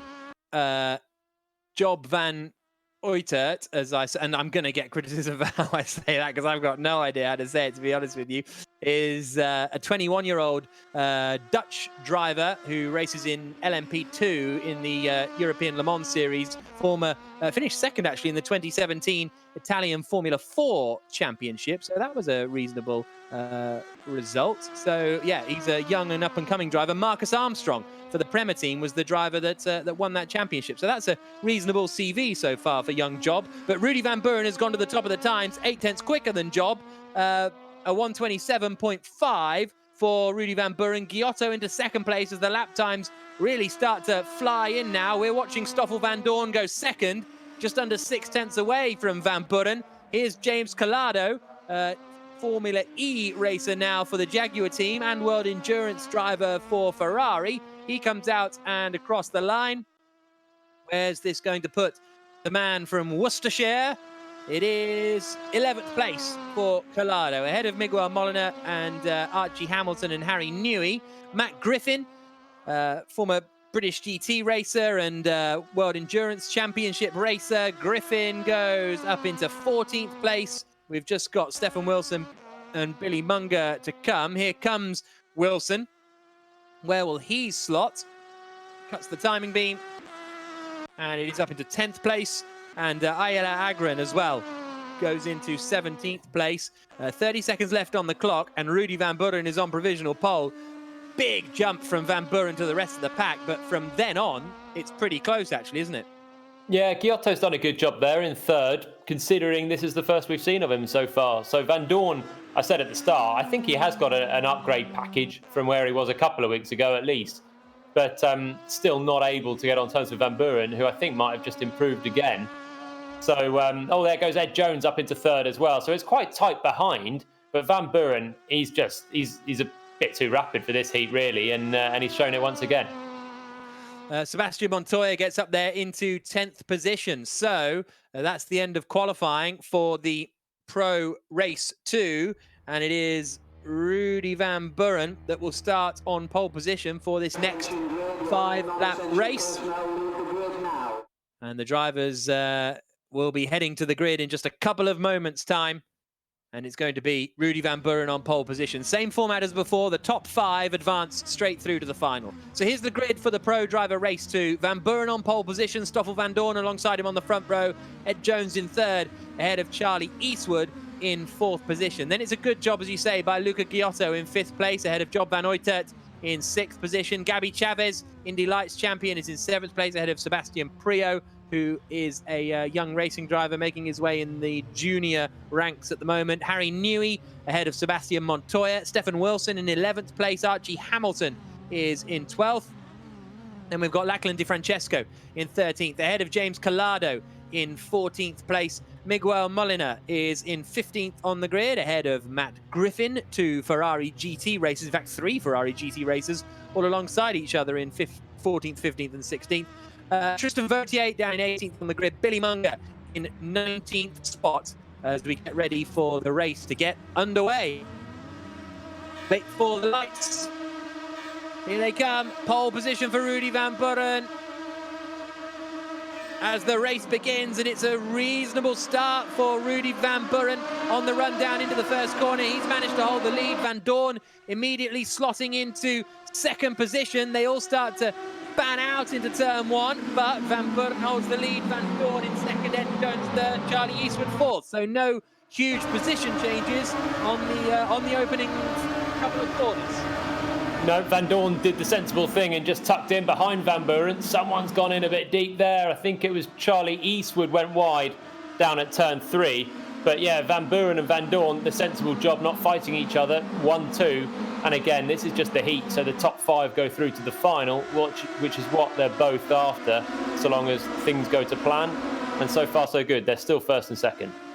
So Rudy Van Buren out in front, Stoffel Van Dorn in second place, Jones third, Gabby Chavez up into 4th, then ahead of Charlie Eastwood, Sebastian Montoya in 6th. And we're on board with Eastwood looking back towards Montoya. We come through the quick right, left flick, and then out onto the back straight. This is where the slipstreaming will start again. It's side by side in front as Chavez looks to the outside of Jones. Chavez in the green car, Jones on the inside in the black and red car, and he holds on to the place for the time being, but they get out of shape, and that allows Charlie Eastwood to try and send one around the outside. Can't quite make it stick. PRIAULX has dropped down the order, so I think he's had a spin. In fact, I think there were a couple of cars off on the inside there as we go on board with Sebastian Montoya in 6th place, trying to get ahead of Charlie Eastwood up in front. Everybody weaving around to try and lose the toe on the run down to the first corner. Yeah, all that fighting ahead really helps Seb Montoya. That will help him even more. Chavez has a whack from behind, somehow holds it. I think it was Giotto. No, it wasn't Giotto. It was Montoya that got into the back of him. And somehow Chavez held that huge oversteer and still locking up into turn 3, really close. All 4 of them, and Montoya's round. Wonder if he got a little nudge there from behind, because he was under a lot of pressure from Luca Giotto. Someone going wide there as well. We're back on board with Sebastian Montoya, who's in 6th place. There you can see he's got his dad watching in behind. All the lights off as well for a little bit of atmos. Nicely done. Lap 2 of 5 in this second pro race. The top 5 advance straight through to the final. Rudy Van Buren leading the way, 1.6 seconds ahead of Stoffel Van Dorn. Then it's Ed Jones in 3rd, Gary Chavez 4th, Charlie Eastwood in 5th. There's Job van Uitert making his way up the order. He's in 7th place at the moment, trying to pass Sebastian Montoya in front. It's side by side, further up in front of that as well, as Eastwood and Chavez fight, and there's cars sliding off all over the place. I think Billy Munger might have been one of them, as Rudy Van Buren comes across the line to start lap 3 of 5. He's still leading the way. Very busy, though, on board with Montoya as they come down into turn 1, but Rudy Van Buren checking out. Yeah, it was actually Giotto that had the big slide down at turn 4 as well, so it wasn't Seb Montoya. He's still going in 6th, as you say, although that's now 7th as Job van Uitert just goes through on the inside. That's 5th place just ahead, that battle between Charlie Eastwood and Gabby Chavez. And this has been such a race of attrition so far. Luca Giotto has lost out the most, down in 14th, as I said. And he looks like he's in for the Jones Soda last chance qualifier race later on. But looking easy at the front for pretty much the top 3. Van Buren, Van Dorn and Jones all looking comfortable now. This is Sebastian PRIAULX on the back of Tristan Vautier. Vautier, I don't know if he didn't qualify or didn't qualify well, but he started a long way towards the back. But he is starting to carve up the order a little bit. The former Indy Lights champion, with Sebastian PRIAULX trying to close him down. They're in the battle over 8th place. At the moment, it's 5th and 6th, really, for Charlie Eastwood, this man we're seeing here, and Job van Uitert not too far behind as Eastwood tries to get in front of Gabby Chavez down into the right-hander of turn 10, and he makes the move stick. So now it's Chavez who's on the bubble in 5th position, only 4 tenths ahead of Job van Uitert, who's trying to close down and get straight through into that final, and big understeer for Chavez. He could be under pressure on the run down towards turn 1. Yeah, it was a lovely move from Eastwood. Little dummy Ricardo style, which gave him the inside, and then that was easy from there. And now Chavez is going to look in his mirrors. Here comes Van Uitert. Job van Uitert to the inside. Sebastian Montoya is going to try and lunge through as well. Chavez loses place, so Job van Uitert is through and up into 5th position, on board with Gabby Chavez. Covering the inside now, Van Uitert, as they come down into the left-hander of turn 3, and washing out wide goes Chavez. Big opposite lock for Montoya, and Chavez holds the place for the moment, just about. Looks so slippery on the outside of turn 3. That's the second time I've seen drivers go wide and just have huge amount of oversteer, and that's just allowed Job van Uitert just a little bit of breathing space, just 6 tenths, but that might mean he doesn't have to defend coming up now into turn 10. Sebastian on the inset. Juan Pablo looking over his shoulder. Side by side. Oh, through the quick kink. That's never going to work. And Gabby Chavez has had a big shunt. That's a big off for Gabby Chavez, and he's eliminated. Surely Montoya now in 5th place late in the day does to the inside. Oh, and just immediately cuts off whoever was trying to attack. I think it was PRIAULX that was trying to attack to the inside. Montoya came across very dramatically and has now recovered. He's still in 6th position. Tristan Vautier now is up into the top 5. So Van Uitert up into 4th, Tristan Vautier into 5th, and he's got a good 3-second margin now over Sebastian Montoya as they come across the line to start the final lap of the race. Sebastian just covered so late in the day here. Well, there were two incidents. This is the first one with Gabi Chavez side by side through 8 and 9. And that just fired Chavez off at a rate of knots over the grass and into the wall. And then here, he covered way too late. PRIAULX having his own battle. And then, bam, just comes right across into the braking zone. No way. That's a big no-no. That's what Verstappen used to get told off for in F1. And all the rest of the drivers hated him for it. And Montoya, to be honest, is the master of his own downfall there. So the final lap of the race, there is Sebastian Montoya in 6th position. He'll be going through to the Jones Soto last chance qualifier unless there's some big drama up in front. Archie Hamilton in the purple car is under pressure from Seb Priaulx, but Rudy Van Buren checking out in front, 3.4 seconds ahead of Stoffel Vandoorne. Here comes Priaulx, trying to make his way back up the order through the right-left kink and then out onto the straight that takes them into the right-hander of turn 10. But here's Rudy Van Buren through the final corner. Another commanding win for the Dutch driver as he looks to get back onto the top step of the podium. He's won the qualifying race. He goes through to the final in the race All-Star Esports Cup, fully charged by Rocket Phones. And he is joined by Vandoorne, Eastwood, Job Van Uytert and Tristan Vautier in the final. Great drive from Vautier climbing up the order. Sebastian Priaulx across the line in 9th place, and he'll be feeling pretty frustrated, I think, with that, because he was well in the mix for a top 5. Yeah, he was pushing for it. And in the end, Tristan Vautier did the great job of getting into 5th from absolutely nowhere on the grid. So that was good stuff. And so much carnage. It was another race where you just got to avoid it. And that's what the top 5 all did. So here's a look at the results. Rudy Van Buren taking the win comfortably ahead of Stoffel Vandoorne in 2nd place. Charlie Eastwood in 3rd. Job Van Uytert in 4th position. And Tristan Vautier in 5th place, booking himself a place in the final. And Sebastian Montoya, Lachlan De Francesco, Archie Hamilton, Sebastian Priaulx, Luca Giotto. He had a busy race as well after qualifying well. He slipped down the order in the opening laps and never quite recovered. James Collado went from 14th up to 11th place. Billy Munger finishing in 14th. Miguel Molina bringing up the rear of the field. Ed Jones, where did we lose Ed Jones? Well, you lost Gabi Chavez in that big moment, but I can't quite remember what happened to Ed Jones. Can you? I thought Ed Jones finished 3rd, didn't he? Wasn't he just as safe in 3rd? No, Or am I making? Who finished 3rd? So maybe something happened to 3rd was Charlie Eastwood. So we'll try and figure out what happened with Ed Jones. Then, and must have had a disco or something. Yeah, maybe. Let's speak to our race winner, Rudy Van Buren. A very, very strong drive from the winner of the inaugural World's Fastest Gamer competition. Rudy, you just checked out at the front there. That looked fairly straightforward. Yeah, I think it was. The goal always was to break the slipstream as soon as possible, and the plan worked. I think in the main race it will be a bit more difficult. I was lucky that Stoffel kind of missed his braking point into T1 as well now, which gave me the break I needed regarding to the toe. But this is good. Step to the final and look forward to it. You feeling much pressure ahead of the final after not getting the win last time in Silverstone? No, not at all. I've had a podium in the first 3 rounds now, so the consistency has not been a problem. It's just a bit about right time, right moment, and there's plenty of fast guys here. And we'll see in the final who comes out on top. Quali will be important, but I feel like I'll be in the mix, and that's all I'm here for. Okay, cool. Thank you for joining us, Rudy. Best of luck in the final. Thank you. So there's Rudy Van Buren, then the young Dutchman who started on pole, won from pole, and that was our 2nd pole to flag winner. Jan Magnussen did the same in the Legends race, but Gianni started on pole in the first pro race, couldn't make it through.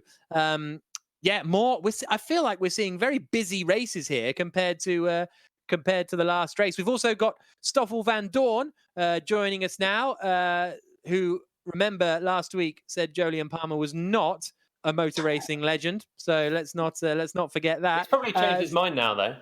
Oh, he's changed his mind. I did. You've got a week to think about it, yeah? What have you done in the last week, Jolyon, that makes you more of a motorsport legend? I've upgraded my Wi-Fi. Do you not know? I'm there or thereabouts now. Stoffel, that looked quite quiet from you. You couldn't quite keep the pace with Rudy up at the front. Yeah, exactly. I mean, I feel like it's the same as last week, really. Rudy qualifying on pole, me qualifying P2, and a pretty quiet race, to be honest. So Rudy was too quick for me to follow him, and I had a big gap behind after a couple of laps. So yeah, it was a good race. The aim was just to be in the top 5 here in this race, and now we just got to wait and see what we can do in the final. The trusty Logitech G29 appears to have gone. You seem to be having a bit more fancy kit now. Does it make a difference? Yeah, I've upgraded. Yes, I've got a Fanatec wheel right now. Actually, when it first arrived, it exploded. Well, it didn't explode, but it had a short connection and it broke. So I received a new one yesterday, and yeah, this one seems to be working really well. So it's definitely an upgrade. It's a complete different feel with a direct drive and yeah, how the car handles. So I still need to get my head around it a little bit and try to find the right settings. But so far it's really good. Cool. Well, best of luck for the final. Thank you. So Stoffel Vandoorne, second place in that second race. He's got the proper gear now, hasn't he? No real excuse. No, and to be honest, I think he's probably the quickest at the moment of the pro drivers, taking out Rudy Van Buren, who's sort of made his reputation as a sim driver. He was a long way ahead of third place Charlie Eastwood in that. I know Eastwood was in the wars at times and it was a bit of melee, but Vandoorne, as he said, second race in a row, he's followed Van Buren home. He's not quite kept him honest. Van Buren said himself he was pretty chilled with that, but I think it's good stuff from Stoffel. Let's check in with Sadekist. Matt, are you impressed with that rig that Stoffel Vandoorne's got? When he says direct drive with the wheel? What's he referring to there? Yeah, so there's 3 sort of types of wheels. Obviously, your entry level and consumer grade would be the G29. Great wheel for its price. Lots of guys are very quick with it. Felix Rosenquist used one for years. In fact, just until I think a couple of months ago. And then you get into, they're gear driven, just to note, so they're a bit clunky. Bit loud as well. Then you get into something like I have, which is the Fanatec V2.5, which is belt driven, so a little smoother. But again, you're getting a motor connected to a pulley, so you're kind of getting snappy inputs. A direct drive is actually new technology in the last 2 to 3 years. And we're starting to see it more and more frequently through multiple companies finally getting the technology on pace. And the motor's connected directly to the shaft of the wheels. So you're getting exactly every single bit of information that the game is outputting. There's no loss in, say, a stretched belt or a softer sort of bushing in the wheel mechanics. It's extremely accurate. And a lot of the guys are getting behind it. At first, there was a bit of skepticism. They had to figure it out, get the technology right, but now it's looking really, really good. And I think Stoff looked very good. But this race, I just want to stack. There's 3 World's Fastest Gamer finalists in this last race. Rudy's absolutely right. This will be a whole different game when these guys make the final. Bono Huis obviously won last week. Siggy, I've talked to a lot of the guys. He's kind of come onto the radar this year, and everyone's saying he could be the guy to beat in R Factor 2 in the next little while.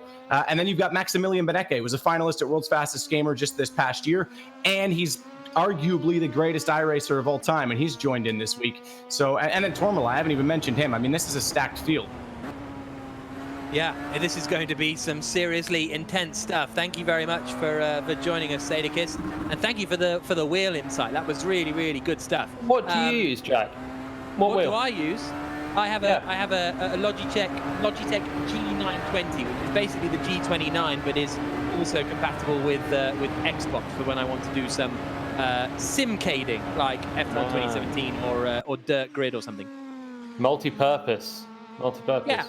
Exactly, but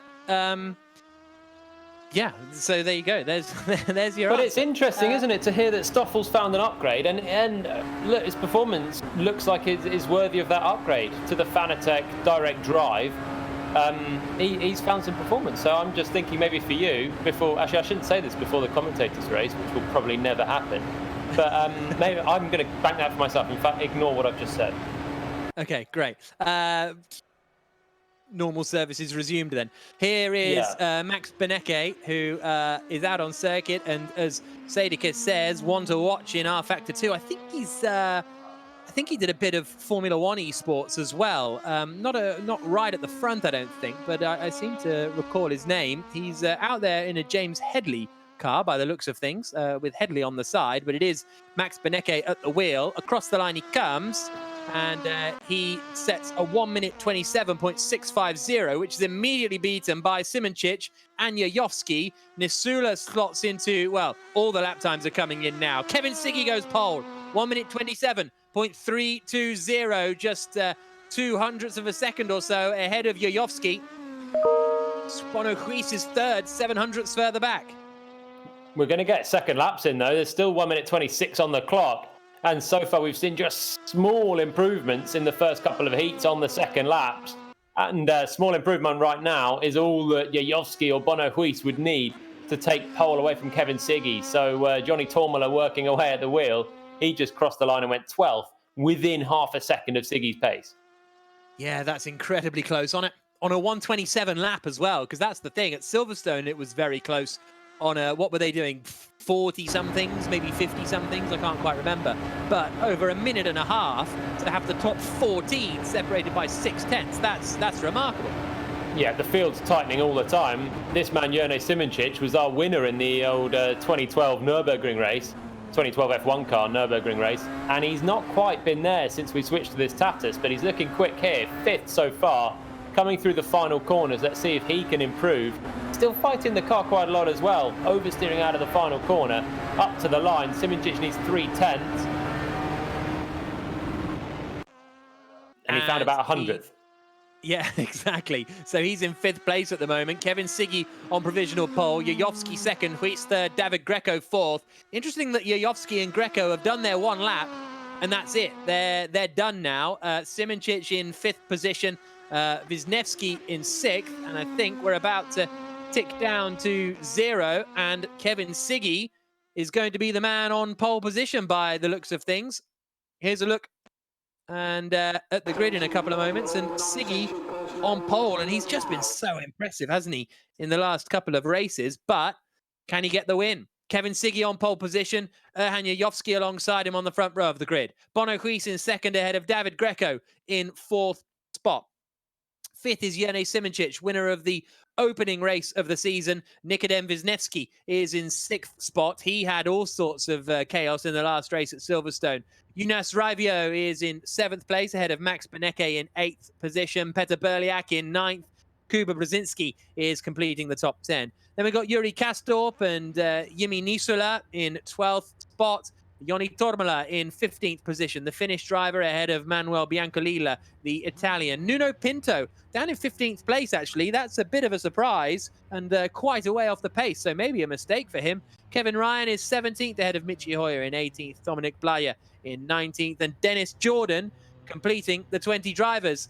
Now, no last chance qualifier for these guys. It is through to the final or your race is over. Kevin Siggy on pole position. Jajowski alongside him on the front row of the grid. Bono Juiz in the purple car and David Greco in the light blue are on row 2.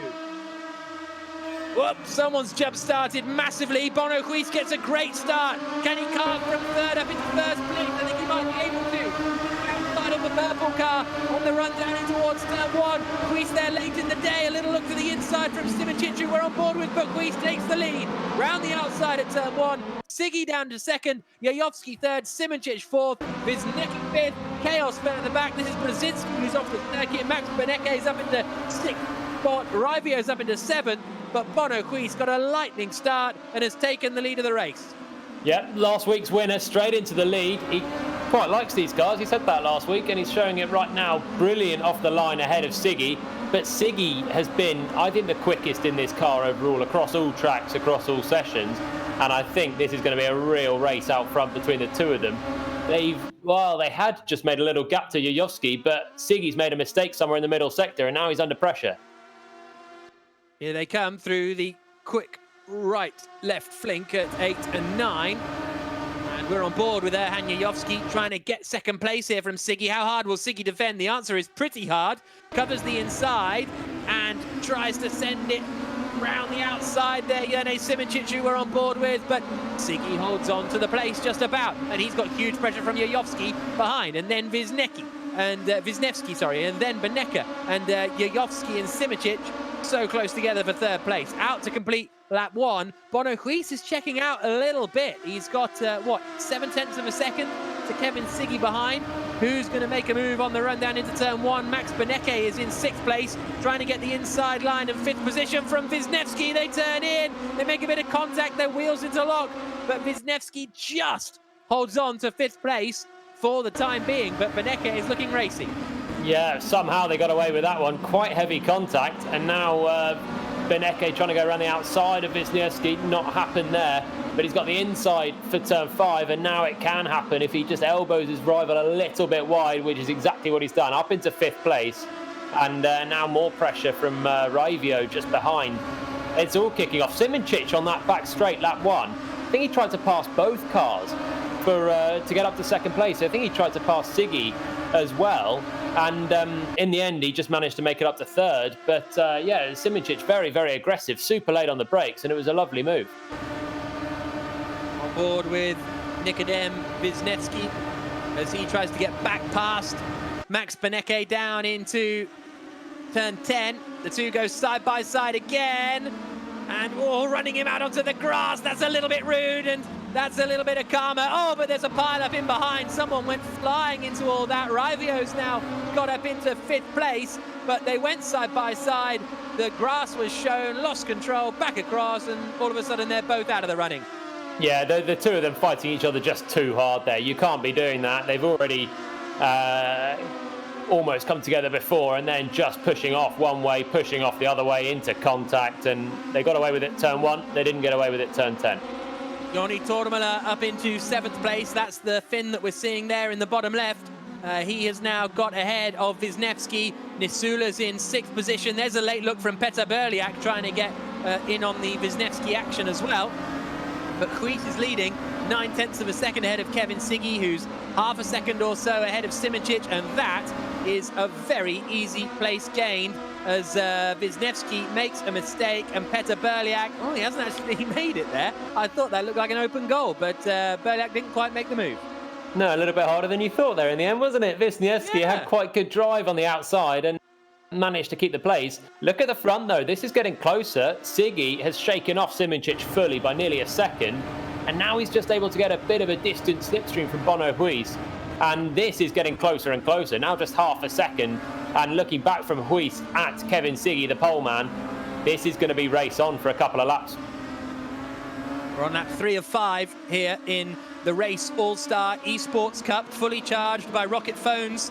And we've got Bono Huis leading the way, 6/10 of a second ahead of Kevin Siggy in 2nd place. We're on board with Peter Berliak. A reminder, the top 5 from this race go straight through to the final. The rest are all out of competition, so it is all about being in that top 5. So as a result, the Raivio-Nisula battle over 5th place is going to be the interesting one as far as that is concerned. But up at the front, Bono Huis on that last lap was a 1/4 of a second quicker than, Kevin Siggy was a 1/4 of a second quicker than Bono Huis in the lead of the race. Still looking at that battle for Raivio and Nisula. This is Wisniewski and Peter Berliak still squabbling over 8th position as they come through the right-hander now at turn 4, and then through this 5, 6, 7 sequence of right-handers. Yeah, the top 4 look fine all to make it through to the final. It's Raivio in 5th that's under pressure from Nisula. That's just you can see them just ahead as we're looking on board Peter Berliak. There's a few ahead, and then just into turn 8 there go Raivio and Nisula. That's for 5th place. Look at the lead though on the left. You can see the time is 2/10 between Huis and Siggy. Super close as we cut back now. 1 lap to go. On board with Siggy. This is maybe his last real chance of overtaking, in fact, down into turn 1. You got the back straight into turn 10, but this is where you want to be drafting up to the back of Bono Huis. Just 4/10 of a second between them as they come across the line now to start the final lap of the race. You can see Kevin Siggy in the bottom left. He's getting the toe. Huis holding the inside line. How much is Siggy going to risk? He's going to go to the outside, but he's not going to try and send it all the way around the outside. What you don't want to do, as we've seen so often in this race, is get involved in an unnecessary collision that wipes you out of getting through to the final. But at the same time, this is where the prize money is for the sim racers. So actually, you do want to win because there's a cash bonus. Yeah, and Siggy's mentioned that he's been really good in the in their sim heat, but hasn't yet won an all-star final. But he's very close to trying to fight Huis now. One more corner through here, and then he's got to get on the throttle as soon as possible. Huis bouncing over the curb on the exit won't help him, and that time between them is coming down all the way. Siggy's going to get one more chance. After sweeping through 8 and 9 here, it's all or nothing down to 10. Here we go then. Bono Huis in the lead in the purple car. Kevin Siggy right behind, dramatically darts to the outside. The same is true of Simoncic trying to get past Yojovski. Round the outside into turn 10. What a great move from Kevin Siggy. Can he keep it? I don't think so. Huis is going to have the inside line for the last 2 corners of the race. Huis gets on the power. Siggy backs out of it. And surely Bono Huis is going to come across the line to take the win in the sim race and book himself a place in the final of the Race All-Star Esports Cup, fully charged by Rocket Phones. Great win for Bono Huis, just ahead of Kevin Siggy. Third across the line is Jurnej Simoncic, Jojovski fourth, and it is Jonas Raivio who holds on to the 5th place that books himself a place in the final. So, Bono Huis takes the win. Kevin Siggy in 2nd position, Jurnej Simoncic in 3rd, Jojovski 4th, Raivio completing the top 5. And yeah, they went for it. That $10,000 prize pool that's up for grabs in this race, Kevin Siggy wanted a slightly larger chunk of that. But you know what? Fair play, because that wheel-to-wheel racecraft at the end of that race was just amazing between Siggy and Huis, with the $10,000 prize pool at stake as well. Wheel to wheel through 3 corners and respectful. They left each other space. At first, I thought Bono Huis had thrown it away by giving Siggy too much space on the outside. But then Siggy returned the favour really in the next corner, and they went side by side. Brilliant stuff. So Bono Huis winning, Kevin Siggy in 2nd place, Nuno Pinto missing out in 11th place, Max Bateke, who was involved in a lot of the squabbles earlier on, dropped down into 12th. Don't remember what happened to David Greco. He might have been in the carnage in the first couple of corners, because he ended up down in 15th position, and Manuel Biancolila completing the top 20 after the Race All-Star Series, All-Star Esports Cup, fully charged by Rocket Phones, sim race. So next up, we've got the Jones Soda Last Chance qualifier. Then we've got the reverse grid race for the Legends, and then we'll be through to the final. And one man who's going to be there is Kevin Siggy, but no taking it easy in that last race. Kevin, side by side on the final lap, great racing between you and Bono. How was it from your point of view? It was pretty tricky. I don't know. I knew I had the pace behind him, and I was just I wasn't really trying too hard, because there was nothing really on the line except for being in the top 5 and going to the final. So I didn't really want to risk absolutely everything, and I just wanted to give him as much respect as possible, because he is my teammate as well at the end of the day with McLaren Shadow. And yeah, I was just taking it a bit easy. I didn't want to greed everything out, and it was just about getting to the final and being in the top 5. You got to be pleased with your pace, though, because he was a good sort of second in front at one point, and you really brought that gap back all the way. Yeah, I knew I had the pace. I already saw that in practice when I did a 0.1. Unfortunately, I couldn't do that in qualifying, so I was pretty certain I was gonna catch him up. Not too quickly, but at the end of the day, I just wanted to get through. And yeah, I don't really know what much to say. It was just about finishing in the top 5 and being as safe as possible. Okay, cool. Well, congratulations and best of luck for the final. Thank you. So great to hear there from Kevin Siggy. Palmer style, low bandwidth. Yeah, exactly. That's even more impressive, isn't it? I mean, not that I've managed to upgrade, but that Siggy's managed to have that amount of pace with low bandwidth. So I think we can all take a lesson from that, to be fair. Performance can still go on. Yeah.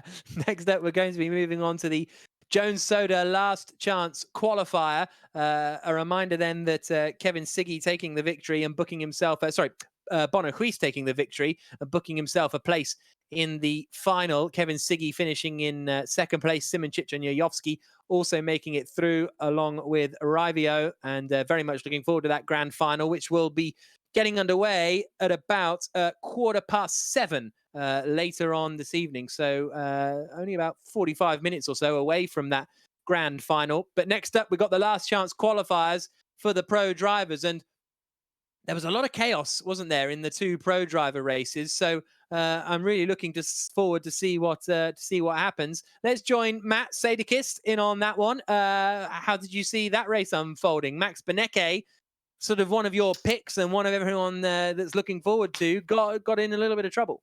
Yeah, a Porsche Super Cup driver, obviously on iRacing. I think he was second last year in the championship to Joshua Rogers. I said last week I made the jokes, RUBENS racing, but that's touring car. I think he maybe had the Porsche mentality a little bit here. Put his nose probably where it didn't belong a few times. Wisniewski obviously was the victim of that.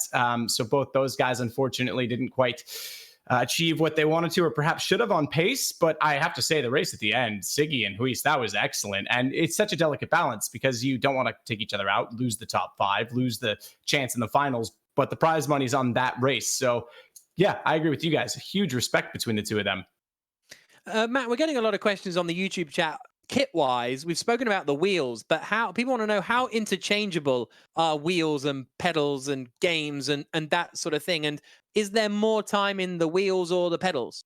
I think so. There's actually a really good chat we had, which is now on this channel. If you go back, I think it's probably 3 or 4 videos ago that I had with Jan Maddenbro and Super GT, Steve Alvarez Brown. And we talked about game versus wheel, the comparisons, the ones that maybe, if you're playing something like a GT, whatever the case may be, PlayStation, lesser wheels maybe are fine. But when you get into something a little more cutthroat like R Factor or iRacing especially, the braking is so delicate.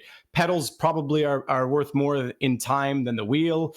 Yeah, there's lots of combos. I think first and foremost, and everyone would agree, 90% of the pace is going to come from the driver. It doesn't matter what you're using. So just get something that's within your budget and get into it, get started. And that's the biggest thing. And it's super accessible once you do.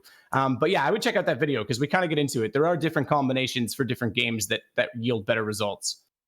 Okay, cool. Thank you, Matt. Let's make sure you watch that video. But now it's time for qualifying for the Jones Soda Last Chance qualifier.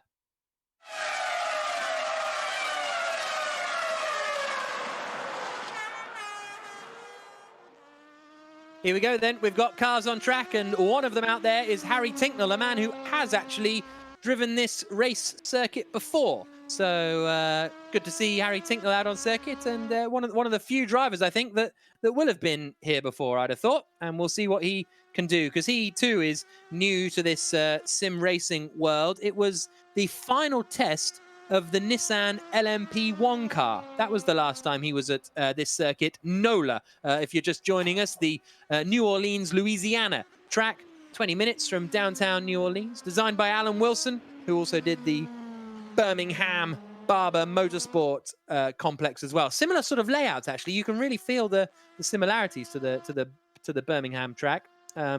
I presume I should say Birmingham like that, but anyway, this is one guy who will want to book his place in the final, Jolien, because Sebastian Montoya seemed to have the pace, but just ended up in all sorts of trouble in his race.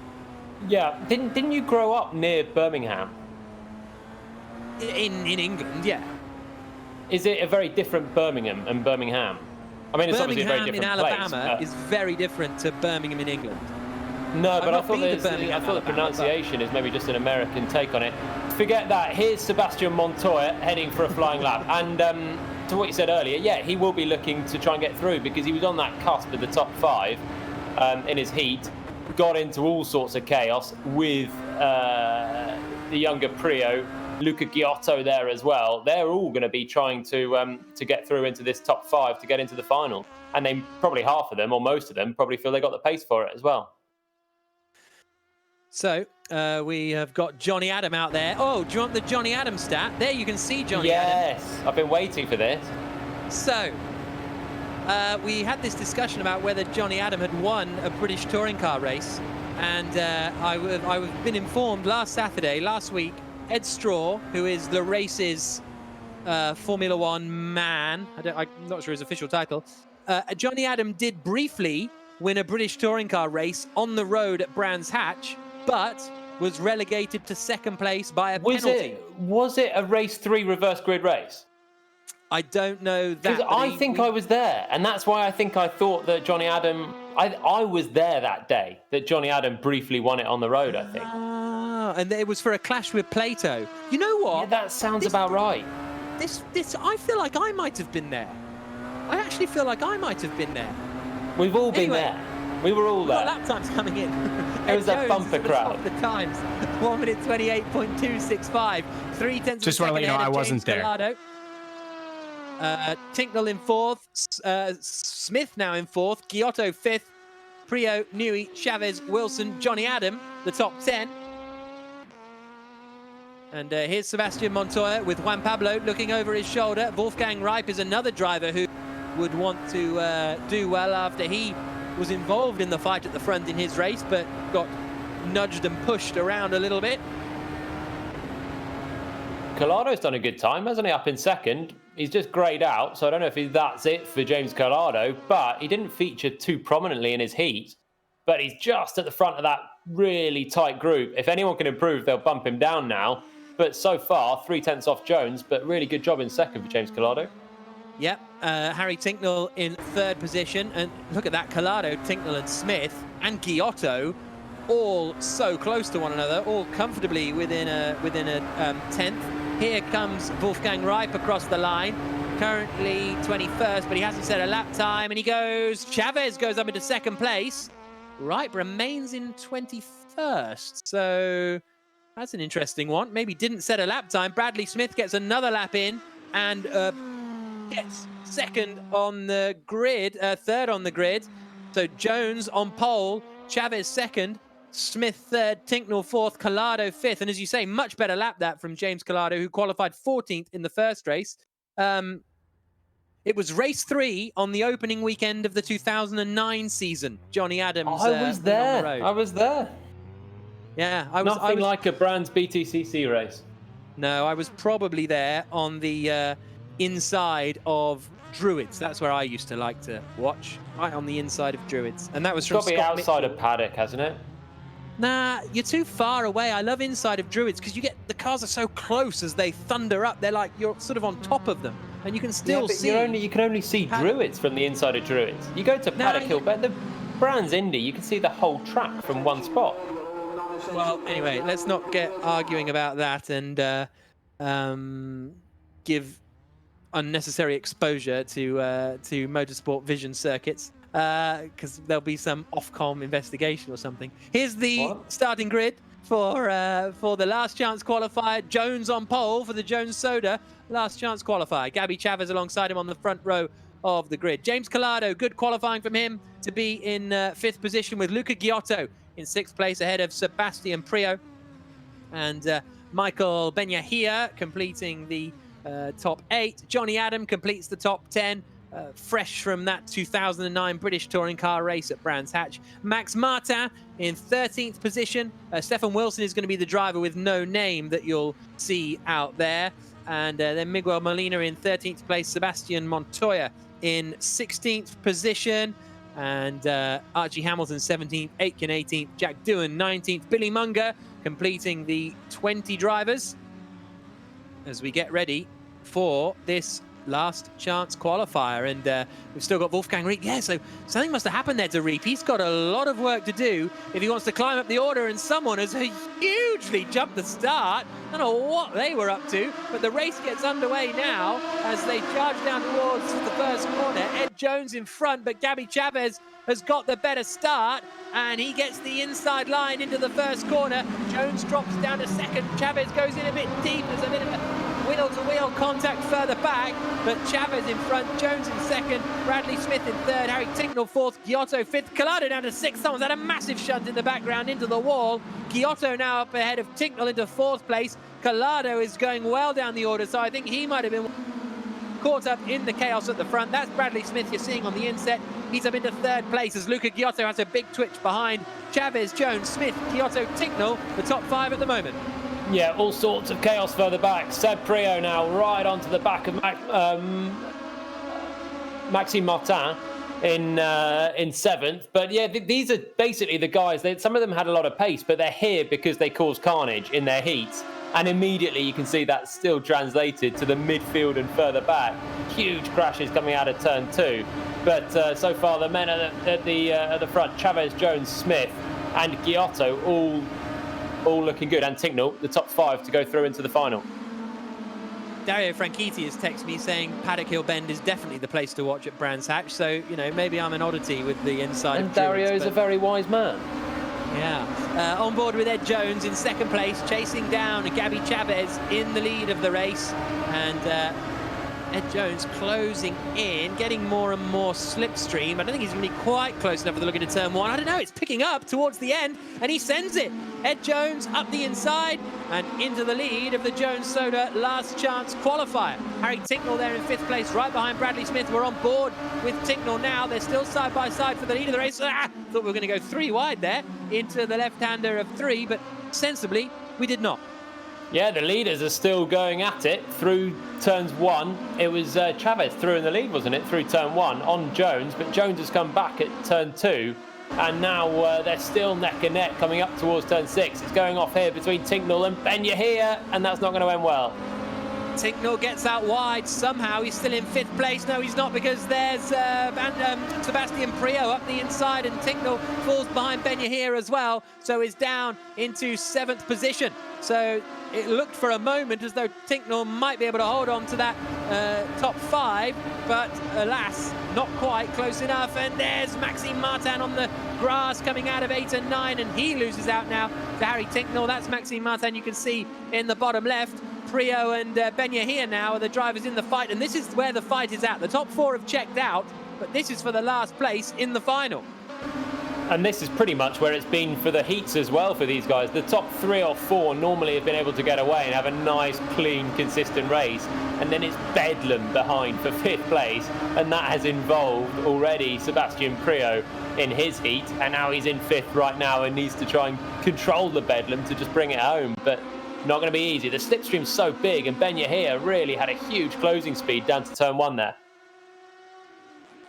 So Ed Jones leading the way. Gabby Chavez in 2nd, Giotto 3rd, Smith 4th, Priaulx 5th. We're on board with Gabby Chavez, the former Indy Lights champion.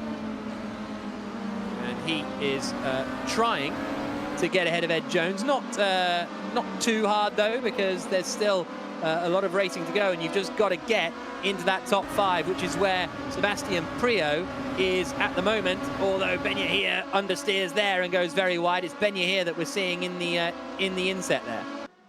Yeah, and that's just allowed Seb Priaulx just a little bit of breathing space as they now come up to the faster parts of the track into turns 8 and 9. And that's another overtaking point down to turn 10, but it's not going to be Priaulx, it's going to be Ben Yahia, I think, has gone wide, battling with Maxime Martin. Or is that Maxime Martin that's gone wide and lost out? I think it is.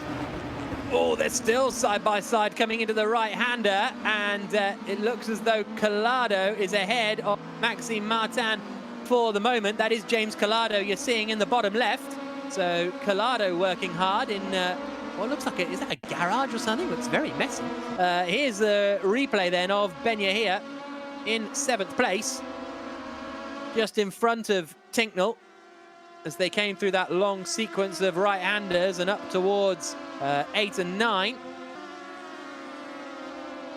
Side by side through there is always a bit of a risky one, and that's how Ben Yahia ended up on the grass. Did well not to lose it, but side by side through that quick flick is pretty stressful. Yeah, it's not paid off for anyone yet, I don't think. It's a bit like an Eau Rouge without the slope, basically. Very, very difficult to do at high speed, that little swerve through without someone ending off pretty badly. But yeah, that was Ben Yahia coming off worse, and he lost a lot of momentum there as well. So now Seb Priaulx's just managed to make a bit of a break over Harry Tinknell, and that looks like the fight now for 5th place. This race is brought to you by Jones Soda, based out of Seattle, Washington, started in Vancouver, Canada. They are the original craft soda made with cane sugar, available at Kroger, 7-Eleven, Walmart, and other grocery and independent stores. Make sure you stock up on your Jones Soda, ready for the grand final. And it is Ed Jones who is leading the way, 0.6 of a second still ahead of Gabby Chavez, Giotto 4th, Smith 5th. Smith 4th, Priaulx in 5th is a good second ahead of Harry Tincknell. So Tincknell's going to need some serious pace on this last lap if he wants to climb up the order.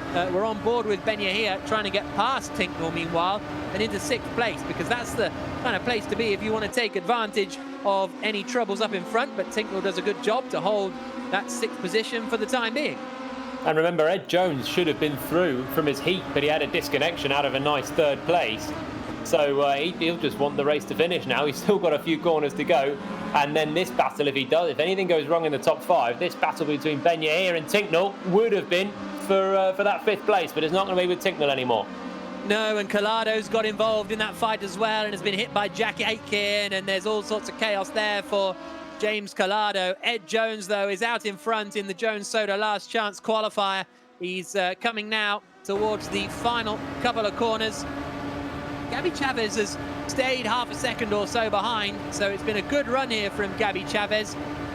No one, I think Wolfgang Ripe is going to be the biggest frustrated man, because he had to start at the back of the grid for not setting a qualifying lap, and he had the pace to be up in the top 5, but he's not going to be advancing through to the final. So Jones, Chavez, Giotto, Smith and Prio look set to go through. Here comes Ed Jones through the final corner to win the Jones Soda last chance qualifier here at the Race All-Star Esports Cup. Great win for Ed Jones, just 3/10 ahead of Gabby Chavez at the line. Luca Giotto into the final. Smith and Prio booking their places in as well. And that's good to see, and a reminder that these finishing positions don't count for anything, because there is another qualifying session ahead of the grand final a little bit later on. So Ed Jones victorious, Gabby Chavez, Luca Giotto, Bradley Smith and Sebastian Prio, the top 5 that will head through to the final. Nice clean race at the front, really. Ed Jones and Gabby Chavez swapping places a couple of times, but in the end, Jones winning the Jones Soda last chance qualifier. It seems quite appropriate. Good drive. Yeah, no actual so there you go. So those are the top 5 that make it through, and we will now move on to something that we're all very much looking forward to, which is going to be the reverse grid Legends race in the Race All-Star Cup, which is brought to you by Rocket Phones at a fraction of the cost of the leading handsets. They come with a unique glasses-free 3D screen and a whole bunch of 3D content. So check out more at rocket.com. And those are the finishing results then. James Collado, Harry Tincknell and Johnny Adam not finishing the Jones Soda last chance qualifier.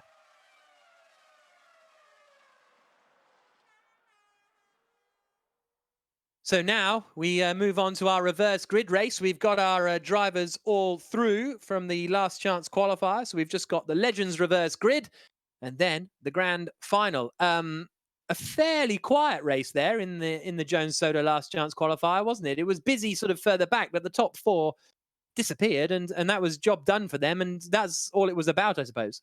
Yeah, much more routine, this one, to be honest. Yeah, it started off with people going left, right and centre all into the barriers, and I thought this was going to be chaotic. But actually, in the end, you're right, it was fairly routine. Ed Jones and Gabby Chavez doing good jobs, and it kind of was. Maybe Wolfgang Ripe might have thought from his heat he could have been further up, but everyone else that you thought could have been there kind of was there. Yeah, the Legends Reverse Grid race is about to get underway in a couple of moments' time. Some really big names coming up in that. We've got Jenson Button, we've got Jan Magnussen starting at the back, Dario Franchitti, Emerson Fittipaldi, I think is going to be on pole position for this one. When was Emerson Fittipaldi's last pole? I don't have that in my locker. Let's check in with Sadek. I thought you had it there for a moment. No way. Matt Trivett will bring you in on this. Was it in my lifetime? I don't know. I don't actually know when Emerson retired, to be honest with you. Matt, have you got any answers on this? If you'd given me maybe like 30 more seconds on the throw, I could have Googled that quickly, but I'm not that fast, so I don't have the answer to that one either. Oh, shame. Well, someone will in the YouTube chat. Give it to us in the YouTube chat. Emerson Fittipaldi's last pole position. That's a tough one. We could do like quiz questions and then reveal the answer. It doesn't work with the internet, does it? Internet's ruining everything, except they spoil everything. Motorsport happen at the moment. What did you make of that race, Matt? That race was pretty procedural. I think Jones and Chavez, both guys that had bad luck, specifically a disconnect for Jones. In the first races, Chavez had some contact. Shame didn't see Mardenborough get back in for his last chance. It's probably pretty late in Japan. Maybe he just called it and went to bed. I'm not really sure. Yeah, we've got our grid for the final. Pretty good, pretty straightforward. I do agree with Julian saying Wolfgang might have been maybe someone you would have expected a little more from, considering where he was in that drag race with Sean Galil in the first qualifier. Just barely missed out in his spot.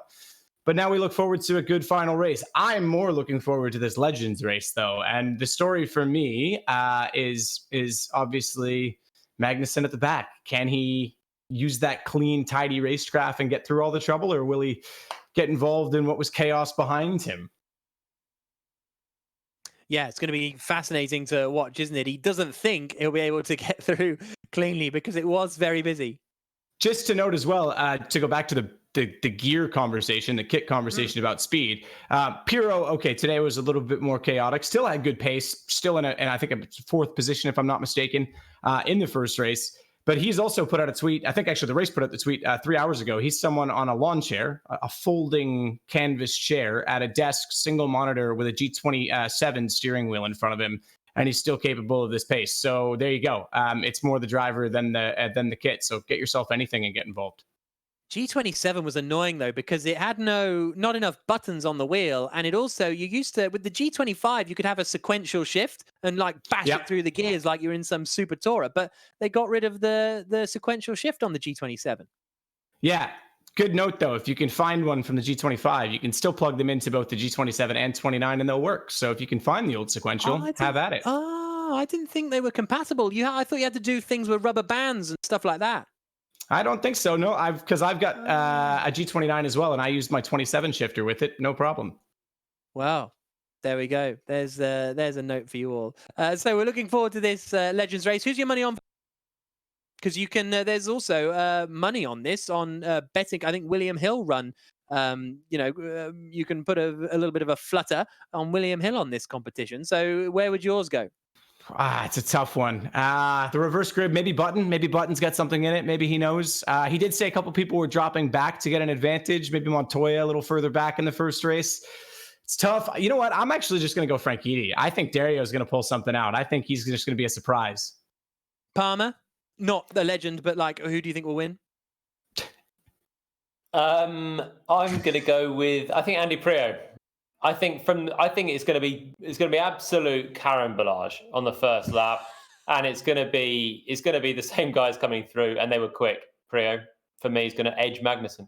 What about you? Okay, I'm going Darren Turner. I'm going Darren Turner for this because I don't think he finished that well, but he finished second last time out. You can see everybody getting ready. We got 1 minute till the race, and we got Tiago Monteiro down there, Button down there. Franchitti's putting his gloves on, I think. Look at that. Dario Franchitti. Smart money's on Franchitti. I'll just jump in with one more as well. Brabham had a spin, but had good pace. So watch for him maybe further back in the grid. Yeah, that's true. Franchitti's also wearing racing boots as well ahead of this race. So here's a look at the grid. Darren Turner then in ninth place. I thought he would be a bit higher up than that. Brabham did spin actually, Matt, but he recovered quite well, didn't he? So he's only going to be 13th on the grid with Jan Magnussen at the back of the field.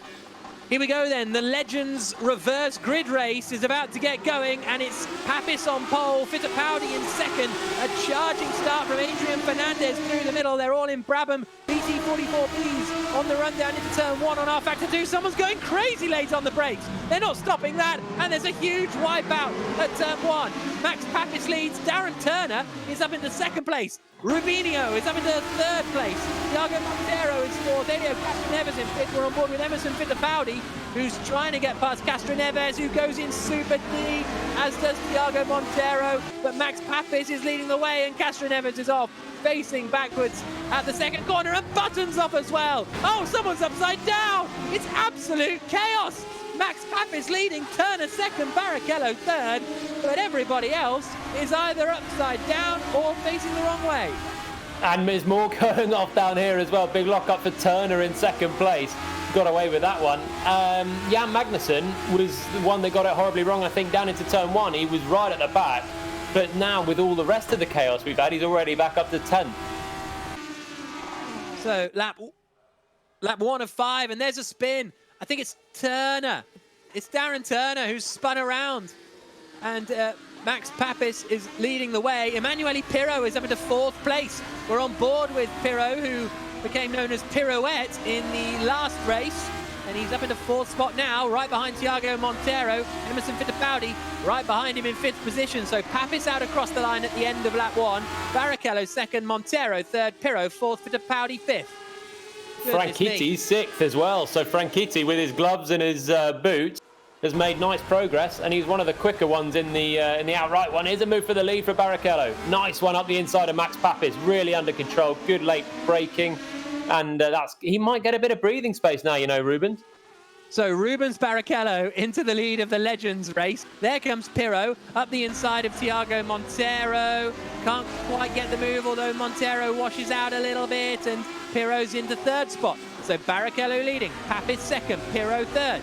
Monteiro 4th, Fittipaldi 5th, Franchitti 6th, and then it's a big gap back to everybody that's had an incident, i.e. Castro Neves, Montoya, Magnussen's up into 9th place, LIUZZI 10th, Button 11th, Fernandez 12th, Magnussen's now up into 8th place, so he's carving through the order. But Rubens Barrichello out in the lead. His last Grand Prix victory came at the 2009 Italian Grand Prix at Monza.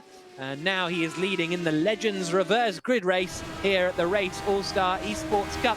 Fully charged by Rocket Phones. And we're on board with Dario Franchitti as he tries to pass Emerson Fittipaldi for 5th place. Is this going to be a brave one from Dario? Not quite close enough this time around.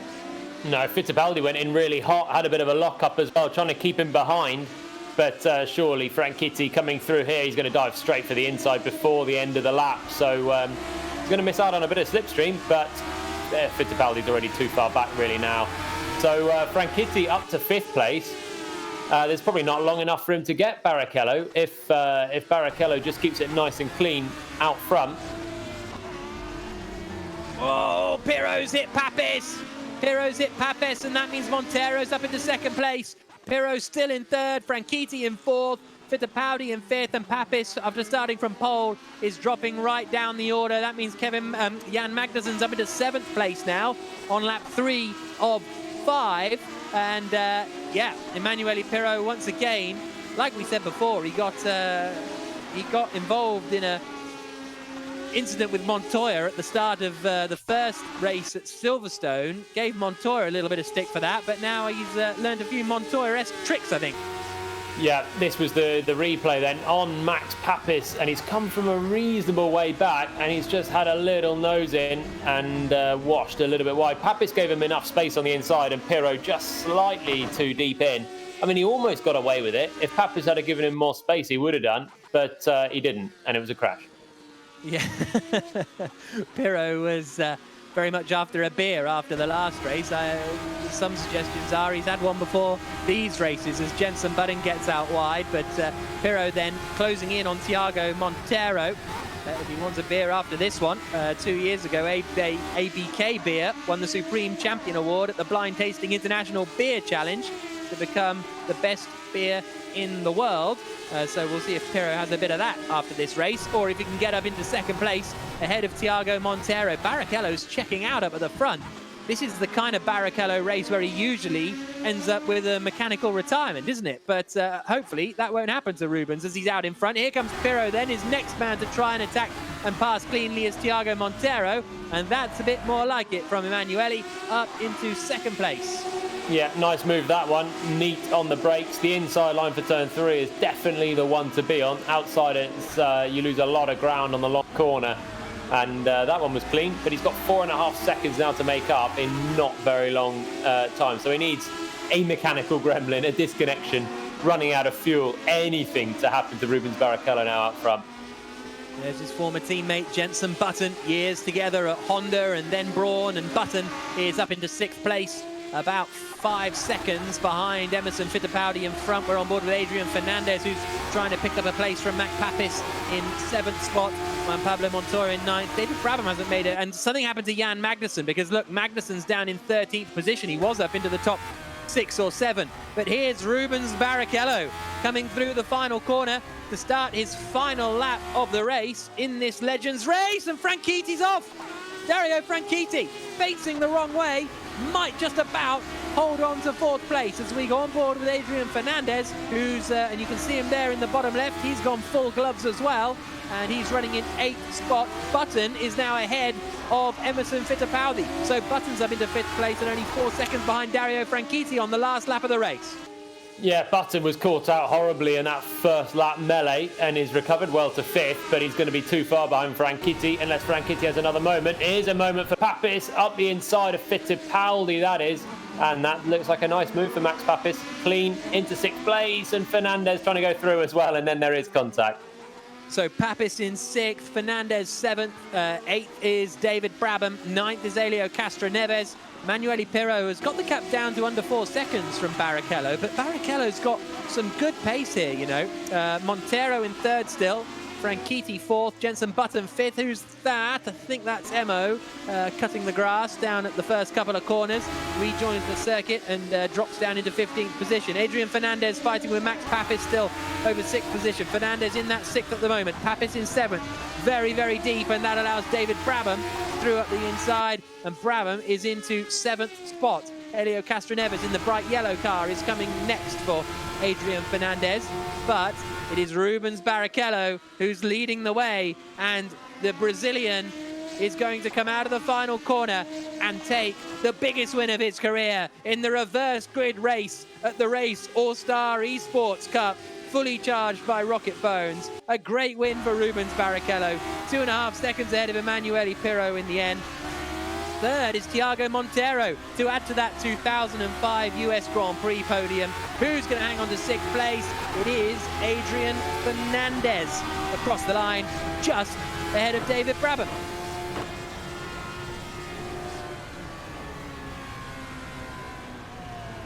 So Barrichello, the winner, 2nd for Pirro, 3rd for TIAGO Monteiro. Dario Franchitti finishing in 4th position, despite that spin in the closing stages.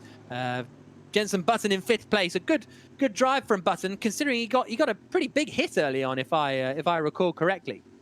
Yeah, he did. Yeah, he got taken out on the first lap, as did half the field, to be honest. But Button did well to get up to 5th. I was surprised that Jan Magnussen couldn't make more inroads. I guess probably we underestimated how difficult it is to start at the back and make your way through the carnage. But he was so good in that first race, taking pole position by a 4/10 margin, scampering off to the win. I kind of thought he might just still have enough pace to charge through and make more inroads at the front. Well, we saw him up to 7th at one point, but then he got carnaged again and slipped back down the order. So I think there was so much going on in that race. He made some progress, but couldn't make it all the way up the order. But great to see those legends out there. Great to see Rubens Barrichello winning a race. I never thought I'd be commentating on Rubens Barrichello, but there we go. You were there. Done it. You were there for his last win. List. Monza 2009, no? Yeah, I was on the standing up against the fence on the exit of Ascari, and then pegged it down to be underneath the podium. Great stuff. I was there at Braun's first win and last win. So there you go. Both 1-2s as well. There we go. What Amazing. Can I say? Amazing. Yeah. That was the year of Johnny Adams' near win in Brands Hatch Indy Race 3, 2009. So we've all got stats to shout about, mate. I was there for Jolyon Palmer's 2nd place in the season opener of the 2010 British Formula 2 Championship at Silverstone. Were you not there the day before? Was I there on the Saturday? I was marshalling. Maybe I won it on the Saturday. I was 2nd on the Sunday. Anyway, yeah, well, it must have been the Sunday. I was there when Dean Stoneman retired at Stowe because I was waving the green flag. Shame. Yeah. Shame for Dean. Anyway, that was the Legends All-Star Esports race. If you're enjoying this coverage, thank you for joining us. Really appreciate it. Really enjoying all the YouTube chat. Remember to like and subscribe this YouTube channel because we'll be doing more and more of these. Fingers crossed if you're enjoying them. And at We Are The Race on social media, on Twitter and on the Instagram to keep up to date with everything in the real world of motorsport and in the esports world of motorsport. The race, the-race.com is actually a really great place to keep across all of the esports coverage, and it really is comprehensive, all of the esports coverage, not missing out anything for any strange reasons. So looking forward to seeing that come in the coming weeks. And now I found that I had this interesting conversation yesterday, actually, Jolien, and it's becoming less about, oh, which drivers are racing and, oh, this person's racing, this person's getting into racing. It's now, okay, we're here. Who's the best? Like, the fact that they're racing sort of isn't interesting anymore. It's the competition element that I'm finding fun. But before you answer that, if you don't want to, then you don't have to. But we can hear from Rubens Barrichello, race winner in the Legends reverse grid race. Rubens, congratulations. What a drive. I actually was telling the guys, thank you very much for crashing out, because they left the track empty for me, so it was super. How was talk to us about your first race? That was less empty track. Yeah, the first race was a bit of an ongoing situation. I just learned this morning that you could do a little bit of traction control in and out, and I was playing with that, and I didn't have a lot of time to practice, and so my lap in qualify wasn't good, and but I was having fun. And then on the last lap I had a coming together with Elio, and but the second race, man, it was smooth. It was really good, and as soon as I saw that I was putting a gap, I just concentrated on not making mistake, because with this car it's so easy to make a mistake, and it was fun. It was really good fun. I hope we can do more. Yeah, you've enjoyed it then, and getting into this whole esports thing? Yes, absolutely. I mean, it's I've been into it quite a long time, and I have because we are not in São Paulo, we are in the countryside, and as soon as I knew that the race was going, was happening, I tried to bring all the stuff, and I don't have it nicely here, but even so, it just makes it possible to race, and so I love it. I've done this for such a long time. I mean, my son is on the other channel racing Road to Indy, and then it's just he's back in São Paulo, so this is obviously something good for us that love the motorsport, and we can do much right now. And even when we can, it's so many times I've raced Formula One and came back on the Sunday night, and you end up on the sim at Sunday night. So it's just a love for this. Okay, great. Thank you so much. It's been a pleasure watching you race, Rubens, and hope to see you again in the future. Ciao. Take care, Ciao. everyone. Bye.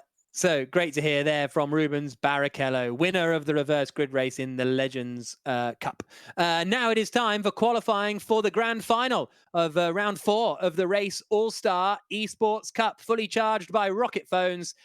Who's going to get pole position? This is what everybody has been looking forward to throughout the day. Qualifying is underway, and we've got 4.5 minutes left to go, and this has to be one of the favourites, Jolien Palmer, Rudy Van Buren. Yeah, Van Buren, as he said earlier, he's been really consistent across all 3 weeks so far. He looked really good in his heat, beating Stoffel Vandoorne fairly comfortably.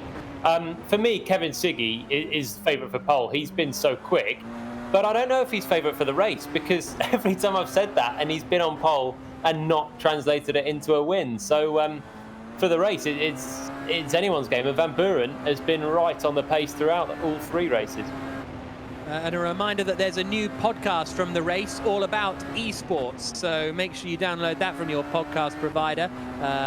The race is Esports Podcast. The first episode has me, hosted by Claire Cottingham, and guests were Dario Franchitti and Jimmy Broadbent. So it was a really interesting chat, actually, about the way sim racing has progressed in the last couple of years, and McLaren's World Fastest Gamer is a big part of that. And well, the first year was partnered with McLaren, the world's fastest gamer competition, and that's when this man Rudy Van Buren, Buren, won it.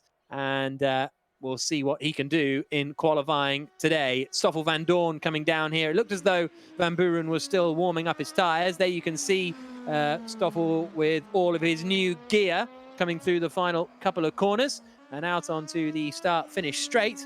once again. So you've gone for Kevin Siggy for pole position. I'm going to go Bono Huis, I think, for pole.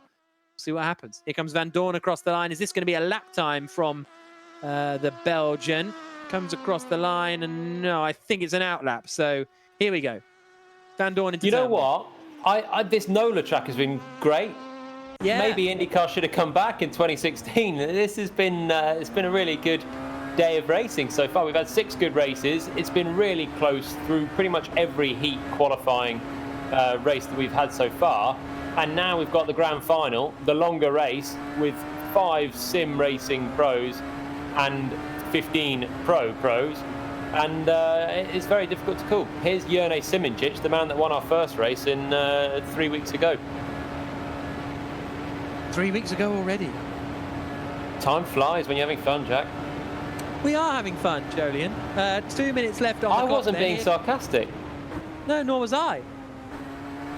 I think we've misunderstood each other here and ended up with some awkward broadcasting. No.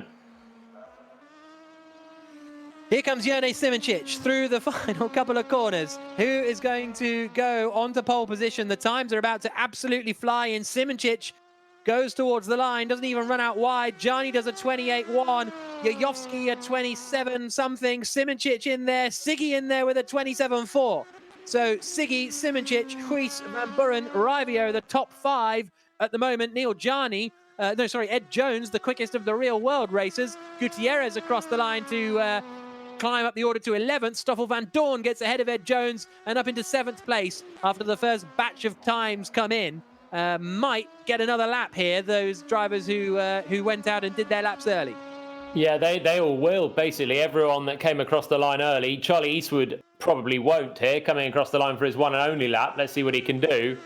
He jumps to 13th place only, but only 8 tenths away. To be honest, it's not a massive margin. But everyone else out there on a second lap, and so far we've seen the second one, can be just a little bit quicker than the first. So that pole time of Siggy, that might not be enough just yet. On board with Ed Jones, swinging it through the left-right kink. We've got 40 seconds left on the clock. Simoncic a 10th of a second back from Kevin Siggy. Bono Huis in 3rd, Rudy Van Buren in 4th. Rivio 5th at the moment, Jajowski 6th. Van Dorn, Jones, Van Uytert and Neil Gianni the top 10 with Epps, Gutierrez, Eastwood, Giotto and Smith. The rest of the top 15. Here comes Ed Jones. Will we see an improvement across the line now? Jones currently 8th and remains in 8th place. Doesn't quite manage to, I think he might have improved actually, but just by so little a fraction that he didn't move up the order. Here comes Mike Epps, who won his heat in the Pro Driver Race 1. We'll see whether he can get himself up into the fight. And Tristan Vautier, currently 17th across the line, remains in 17th, even though he manages to improve. But it is Kevin Siggy who is on pole position for the grand final. There we go. That was, he's been so quick the whole time, but can he translate it into the race? That's always been his weak point. Those sim racers behind him are super close. All the next 5, and then there was a couple of tenths back to Stoffel Van Dorn in 6th. So Kevin Siggy on pole position, Jurne Simoncic alongside him on the front row of the grid for this grand final. Bono Huis in 3rd, Rudy Van Buren completing the top 4. Then it's Jonas Rivio in 5th place, Erhan Jajowski is 6th. Stoffel Van Dorn, the quickest of the real world racers, in 7th place, just ahead of Esteban Gutierrez. 9th position on the grid is going to be Ed Jones. He's just ahead of Job Van Uytert, the young Dutchman making his debut in the championship this weekend. Neil Gianni is in 11th place, former Le Mans winner. Former BTCC racer Mike Epps is in 12th. Luca Giotto, Formula 2 racer, is 13th on the grid ahead of Charlie Eastwood. Gabby Chavez is 15th ahead of Bradley Smith in 16th position. And then we've got Tristan Vautier in 17th, Sean Gallal 18th, Juan Manuel Correa 19th, Seb Priaulx completing the top 20 for this final, which is also brought to you in association by ABK Beer, whose branding you might have seen in real life on the Williams cars. Now they're here in the virtual world as we get ready for the final to get underway. Siggy on pole, Simoncic alongside him on the front row of the grid. Then it is Suisse and Van Buren on the second row. The race gets underway, and it's a pretty even start from the front runners. Immediately, Siggy comes over to cover the inside line. We're on board with Stoffel Van Dorn as he comes into the right-hander. Siggy holds the lead. Simoncic in second place. Van Buren is third then, so he's ahead of Bono Suisse, or is he? Because there is Suisse on the inside coming down towards turn 3, and there's all sorts of cars off further back, but the top 6 or 7 seem to have made it through fairly cleanly. Stoffel Van Dorn is getting up in the fight, almost getting in front of Jojowski there. I think he might have. Raivio is up into 5th position, side by side with Van Buren. And yes, Stoffel Van Dorn up ahead of Jojowski, up into 6th place. But Siggy leading the way, half a second ahead of Jerne Simoncic as we go on board with Van Buren in 5th. Yeah, Van Buren a little bit hot in there behind Raivio, but still close enough to get a nice slipstream now all the way through turns 8 and 9 and down towards turn 10. Siggy 6.5 tenths out front from Simoncic. He defended really well into turn 1 off the line, and that could be critical because he's opened up just that bit of a gap, and Simoncic might start having to defend any time now. Side by side with Raivio. Jojowski's getting involved. We're on board with him in 6th place now. Coming into the final couple of corners. And then out onto the start, finish straight again. Big oversteer for Jojowski. He's got Stoffel Van Dorn right behind. Mike Epps coming with them as well as they come down to start lap 2 of 10. Double the race distance here on R Factor 2. And there's the look from Bono Suisse, trying to go past Simoncic for 2nd place, and he's done it. Good decisive move from Bono Suisse. Siggy 2nd, Simoncic 3rd, Van Buren 4th, Raivio 5th. We're on board with Jojowski further back as in front of us. Raivio and Van Buren go side by side, and there's a bit of contact, and Raivio is sent off into the grass. Yeah, Raivio just nudged wide there from the outside, and he's where's he coming back into? 11th side by side with Bradley Smith there, so he's going to be dropping out of contention. Van Dorn was passed by Jojowski, who's now up to 5th place, but Van Dorn's still hanging with those sim racers. And he's bringing Epps with him as well. So good stuff from the pro drivers so far, still in that train. But Kevin Siggy looks really good for this. 1.4 seconds already now ahead of Bono Suisse, the two that had a really good fight in their sim heat. They're 1-2 again, but with somewhat more distance between the two and potentially the quicker one out front. Lap 2 of 10. There is Luca Giotto fighting with Jonas Raivio, who's trying to get back up the order, and he's hit the sleeping policeman on the exit there, bouncing up and down, and things just keep going from bad to worse. He comes onto track just on the outside of Ed Jones, and he's now down into 13th place. Ed Jones gets punted around. That gives Esteban Gutierrez the place. Jones is in the wall. He reverses out and gets back on his way. We're now on lap 3 of 10. Kevin Siggy still leading, 1.3 seconds ahead of Bono Suisse, and now Jonas Raivio's down in 14th place. It's 1 step forward, 2 steps back at the moment for Jonas. Yeah, not working out for him at all. And as always, you start over driving. When you're on the back foot, you want to try and recover as quickly as possible, and then things go wrong and wrong. And that's exactly what happened at the end of the last lap, and that's what's happened there. And again for Raivio, just into turn 3 as we cut away. I think it was Seb Priaulx, was it, in front that was having a spin? Yeah, here's a replay of Raivio just nudging the back of Ed Jones, and Jones getting sent straight into the wall. And Raivio then got mugged on the run down towards the first corner. But Kevin Siggy still out in front in this final of the race. All-Star Esports Cup, fully charged by Rocket Phones. And Siggy is 1.6 seconds clear of Bono Suisse in 2nd. Simoncic 3rd. Van Buren in 4th is right behind Simoncic. And here comes the fight. We're on board with Rudy Van Buren in the bottom left and on the in-car as he comes into the final couple of corners. Yeah, and this is with Bono Suisse as well. So Van Buren's on the back of Simoncic, but Simoncic in turn has closed onto the back of Bono Suisse, and he'll get a bit of a slipstream on the main straight as well. And it's all allowing Kevin Siggy just a little bit more space out front. And if Bono Suisse gets fully sucked into that battle behind, that will be game over out front. And Van Buren was looking quick and racy behind Simoncic, but this is Charlie Eastwood on the back of another train that looks to be behind Mike Epps in 6th. Yeah, so Epps in 6th position, and he is the leader of the real world racers at the moment in that 6th spot. There is Stoffel Van Dorn sending one up the inside of Charlie Eastwood. Van Dorn, sorry, other way around, but Van Dorn then gets the cutback and is in 8th position with Eastwood right behind on lap 4 of 10. As we look at Van Dorn on the inset there. The Race All-Star Esports Cup is brought to us by Rocket Phones, and at a fraction of the cost of the leading handsets, they come with a unique glass-free 3D screen and a whole bunch of 3D content. You can check out more at rocket.com. This event fully charged by Rocket Phones on lap 4 of 10. And here is the battle for second place. Bono Huis had second, still has it, but Jerne Simoncic in the red car is on the outside now, trying to get ahead of the young Dutchman in front. But Kevin Siggy is checking out here. Yeah, this all plays perfectly into Siggy's hands, and he's got the race won now, pretty much. It's all about second place, and Simoncic has caught Bono Huis. And now this chance on the main straight could be to start slipstreaming, but it's Van Buren who's going to be closer here. We're on board with him, looking for third place. And Simoncic doesn't defend at all, stays to the outside. Van Buren should be nicely up the inside. No, Simoncic manages to hold it on the brake, so he was confident enough to just keep it in a straight line and, yeah, not get it lost.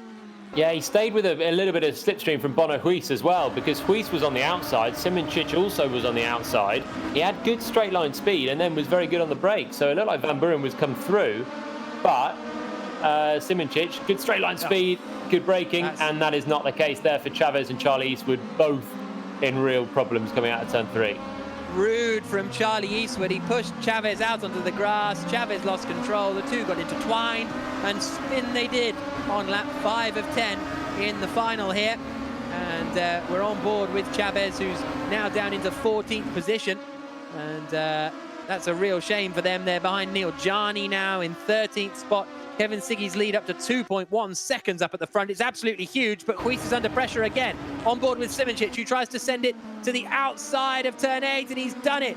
Great move. Sorry, 10, I should say. Huis trying to stay in there. All of that could allow Rudy Van Buren into the fight. Van Buren looks to the outside as they come around the final corner of 12 and 13. He's going to get a mega run here. Van Buren could take 2 places. He goes to the outside, but Huis is going to have the slipstream from Simoncic. So Van Buren has to tuck back in. Does Huis go for it? Into turn 1. The battle for second place. Huis to the inside in the green and yellow car. Gets ahead of Simoncic.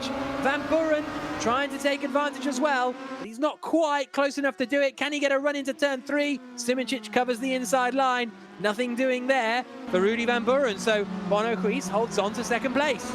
Yeah, finally Simoncic covers the inside line. He didn't last lap on Rudy Van Buren. He hasn't here, and Van Buren senses an opportunity. Just about got away unscathed with that one. Bit of a late lunge. But yeah, Simoncic had second. If he had just covered the inside there on Bono Huis, then he would have had the better line into turn 1, and he probably would still be second. But instead, Huis just was gifted the inside and came straight back through, and Simoncic has got to do that hard work all over again. Here's Luca Giotto in just ahead of Bradley Smith in 8th and 9th. It's still Mike Epps, who is the top sim driver at the moment.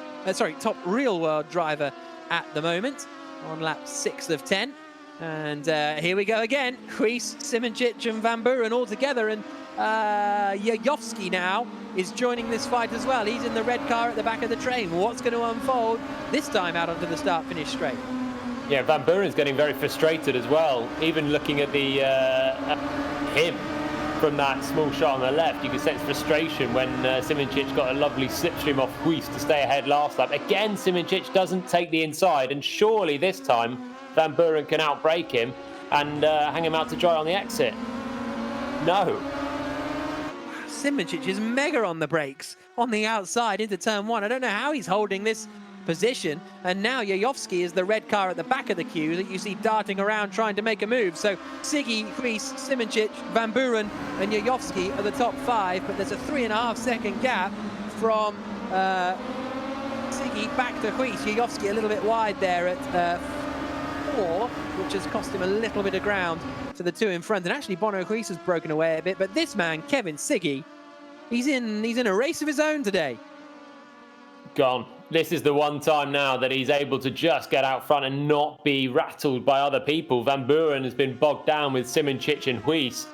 And who do we have? Wisniewski was there last time, didn't even make the final. So actually, Bono Huis has been the perfect rear gunner for his McLaren Shadow teammate right now, holding everyone else back, frustrating them like mad, particularly Rudy Van Buren, who's making a little bit of a mistake there at turn 10. The problem for Van Buren, every time he darts out of the slipstream of Simoncic to go to the inside, Simoncic has the slipstream of Bono Huis just ahead. So he just has more straight line speed and he can defend it into turn 1. Ironically, without defending the inside, because he's getting a nice slipstream in front and basically got better straight line speed as well as good braking capabilities end of straight. Here comes Van Buren again. He's had a podium in every one of the 3 Esport Cup races so far. Is he going to just miss out on the rostrum this time around? Because Simoncic is going defensive now into oh, he's got out of shape, Simoncic. Big slide, and he comes across and collects Van Buren. That allows Jajowski past both of them and up into 3rd place. And the frustration grows. This time Van Buren's past Simoncic, but Jajowski's straight through. And all those laps trying to pass him. In the end, Simoncic made a mistake all on his own, losing the rear. And Jajowski is the beneficiary because Van Buren couldn't make it through cleanly. Here's a look at the replay. So he's in the mirrors of Simoncic all the time, and he had a little left dart there to go through on the inside. Now he's tucked really closely, and here Simoncic does defend. He covers the inside because he deems it worthwhile. But then just in a little bit hot, and then also Van Buren was in a little bit hot, then tried to turn left even more to avoid Simoncic, and it all meant Jajowski came through, thank you very much, into 2nd place, 3rd place. Lap 8 of 10 in the final here, and in fact across the line now comes Kevin Siggy to start lap 9 of 10, the penultimate lap of the race in the final of the race All-Star Esports Cup. We're on board with Rudy Van Buren as he comes down into turn 1 again, now trying to get past we're on board with Simoncic, my apologies, trying to get past Rudy Van Buren in front, and this race has been in part thanks to UMG, which is your home for online competitive gaming with multiple forms of competition where you can win real money and prove your racing skills. They got $2,500 US up for grabs this week on Forza. You can start playing for 25% off with the code THERACE. Sign up today at umggaming.com. This is Bradley Smith in 9th place ahead of Esteban Gutierrez in 10th. It's still Mike Epps who's the top of the real world racing drivers in 6th position. So good, impressive performance this Mike Epps, up in 6th spot, about 0.8 of a second or so ahead of Stoffel Van Dorn in front. We're back with Simoncic in 5th, trying to get past Rudy Van Buren. We're about to start the final lap of the race with Kevin Siggy out in front. And Van Buren's closed slightly onto the back of Jajowski again. Just half a second there, but I don't think it's going to be enough with just 1 lap to go. Esteban Gutierrez going side by side with Bradley Smith. Gutierrez in the purple car looking to the outside of the green and blue machine of Smith. The 2 collide and they're sent spinning off at turn 12. Gutierrez rolls back across traffic. That allows Charlie Eastwood up into 9th place. Last lap then, down into turn 1. Nothing doing for Rudy Van Buren in 4th place. He can't get close enough to Jajowski. Is this going to be the first race of the competition where Rudy Van Buren is not on the podium in the final? Could well be. He's got to just try and pressure Jajowski into a mistake now. The red car ahead is in 3rd. Van Buren sandwiched between the 2 red cars and the blue car is the man that needs to get onto the podium to keep his streak going. And he's closer now. He's just got to do a really nice corner here. Good exit. And then 1 more before the long run up to turn 10. Did Jajowski get in a bit deep there? This is the last chance now, all the way, the run up to turn 10. I don't think Van Buren's going to be close enough. Final lap of the race.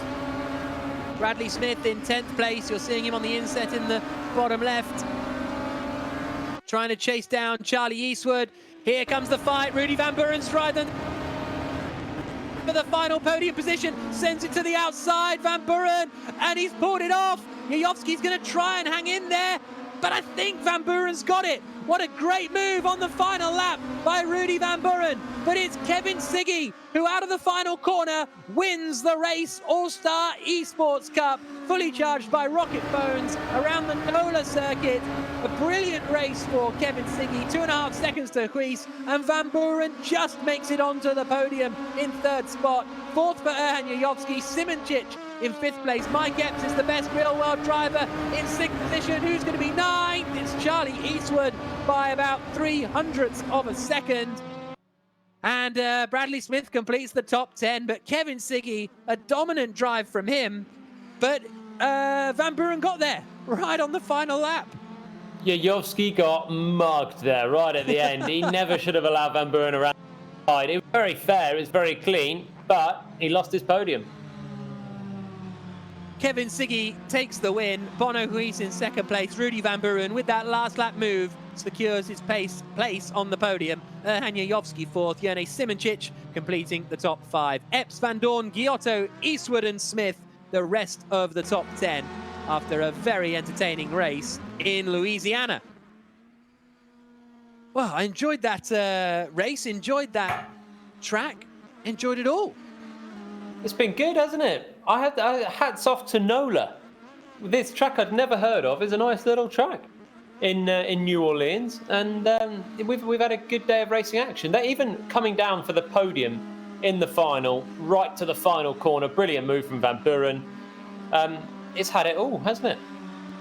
Yeah, it's certainly had a lot of things, hasn't it? Thank you very much for joining us as well on the YouTube chat. Really enjoy reading all your comments, and we can now hear from our race winner of the Race All-Star Esports Cup, Kevin Siggy.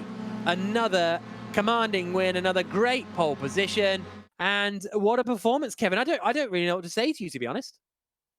Yeah, I don't know what to say either, because I was kind of surprised by Bono's pace, and I was expecting him to catch me up, but I was just lucky I got a good start, and then I just had to manage my pace, and I was lucky they were fighting, because I think I would have been fighting with Bono and Jene myself. So yeah, in the end it worked out, finally winning the final. Yeah, so I was going to ask you about that, because you've been in the mix since the very start. Is there anything different about this circuit or your preparation or anything? No, nothing's really different. I mean, I woke up at 3 p.m. today to practice. To be fair, it just suited. The car suited me again, just like always, and it was just about getting the qualifying spot on. Although I was a bit annoyed I didn't do a 0.3 or 0.2 in quali. I was still happy with pole, and yeah, it was just important to get a good start and then just get away from them by like 6-7 tenths, and then just manage the pace. So nothing really changed on the practice part. And where are you driving? Because like the race is finished. were you doing the in lap? Yeah, I was doing the I was doing a couple of donuts. I hope I don't really need to pay any money for doing donuts. Yeah, I'm afraid that's a €3,000 fine, Kevin. So if you can send it to my bank details, that'd be.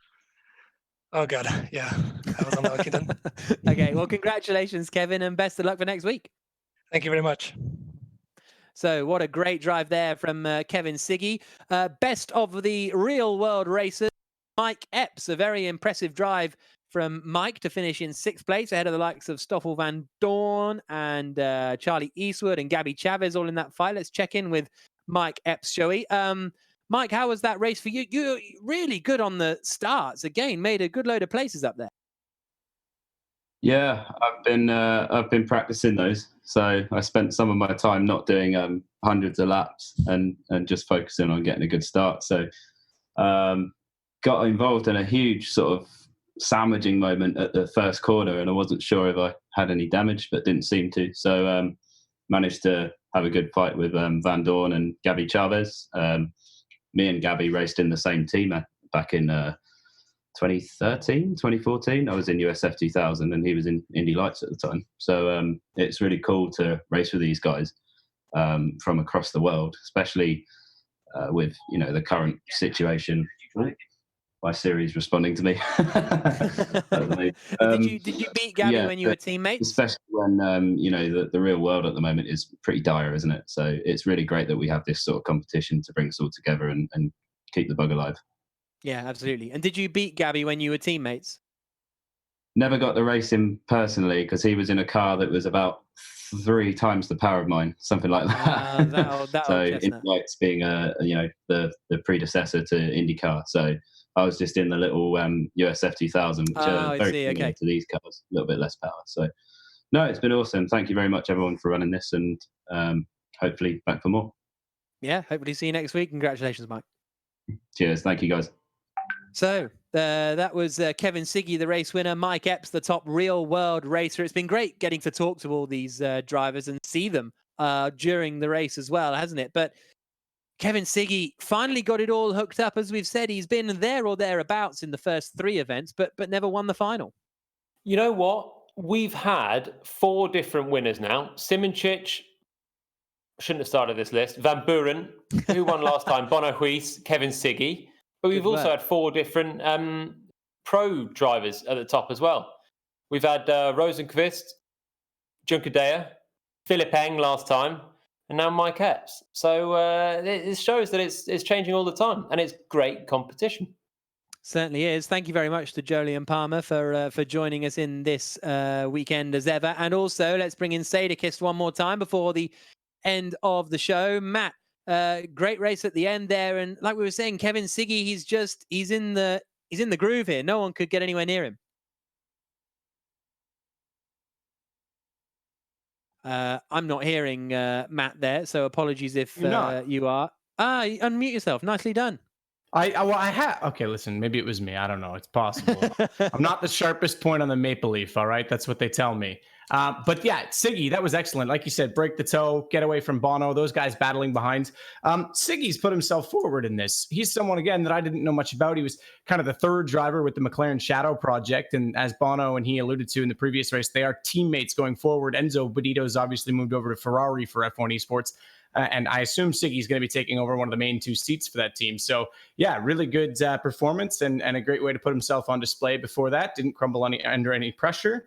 And Mike Epps looked pretty solid, I have to say. Another guy that wasn't really on my radar coming into this is best of the real drivers. And today he looked excellent. Yeah, Mike Epps was first on my radar when I used to commentate on him racing in the 750 Motor Club Formula V Championship. You weren't there at any of those races, Joey, and I can guarantee you guys were mentioning all. I wasn't at any of those. All right, I feel really left out over here. I'm just saying. Oh no! What? Give us a race give us a cool race you were at. Oh, I was at the track TARC Road Racers of Atlantic Canada race at Atlantic Motorsports Park once. The 3-hour Jack Canfield Enduro. I'm sure you've heard of it. It's very illustrious. Yeah. Okay. Well, Matt, thank you so much for really into the sim racing side of things, and yeah, see you next week, I hope. Yeah, absolutely. Thanks, guys. Yeah, have a good time. Don't forget that you can big thanks to UMG. If you want to go gaming, then you can get involved at UMG and you can get 20% off, 25% off your entry by using the code THERACE. And there's $2,500 up for grabs this week on Forza. So get involved there if you wish to. If not, get involved in esports here with R Factor 2 and the like, because hopefully we've given you some insight today into the kind of kit you need. But we've seen Stoffel Van Dorn upgrading his kit and now running a little further towards the front, although he was beaten today by Mike Epps. But I think my big thing was Nola today, Jolyon. The New Orleans, Louisiana circuit really made for some, might be my favorite racing we've had of the first 4 events. Now, maybe that's because everybody's getting a bit closer.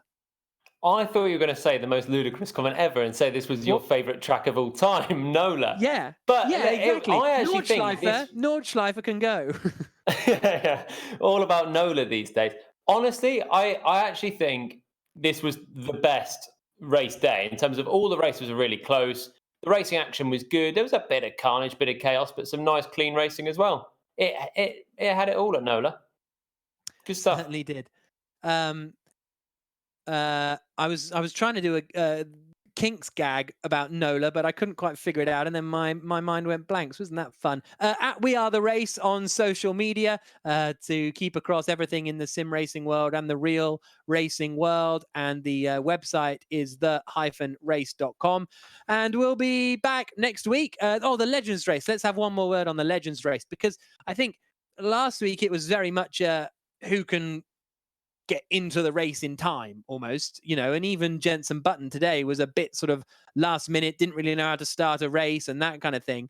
But I think we really saw a sort of upgrade in the competition from last week. And I think these guys, I nearly called them old boys, that's a bit harsh, but they're getting more and more up to speed with it as the weeks progress. So I think that's just going to get more and more entertaining.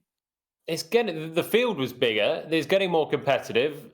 And I just love to see them loving doing it. That's we spoke to Rubens Barrichello, and he's just loving it. And I think that's what it's all about. Them getting into a sim world that for Rubens probably was about during his F1 career. Just I don't really know when sims came into F1, to be honest, but probably the mid noughties.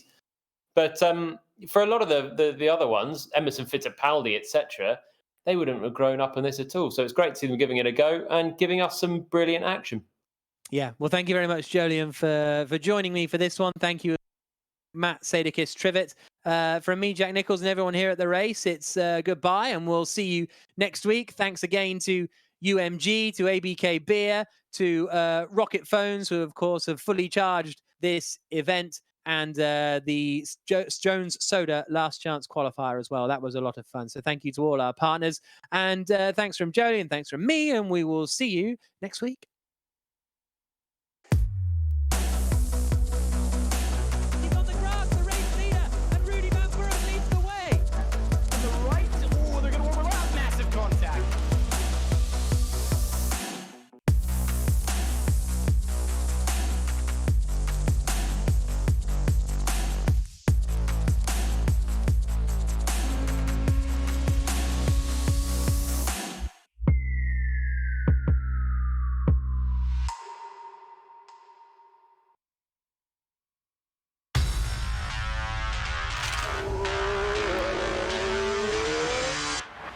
Welcome to the race.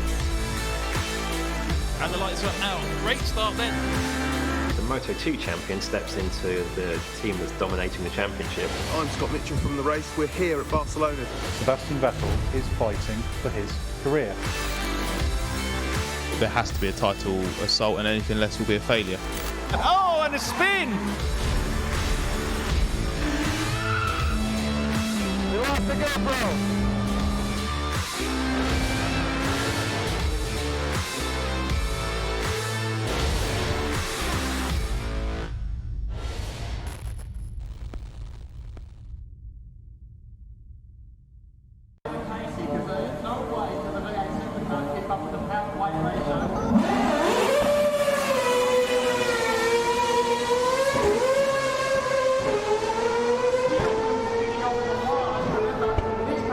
Introducing UMGgaming.com. UMG is an online tournament platform who offers free-to-play ladders, prize tournaments, cash-out matches, community events, and more. UMG Gaming brings you into the action with all your favorite titles, such as Fortnite, Call of Duty, Madden, FIFA, Counter-Strike, and more. Want to experience all that UMG Gaming has to offer? Sign up today and make a free account. Experience the very best in online gaming, only with UMGgaming.com.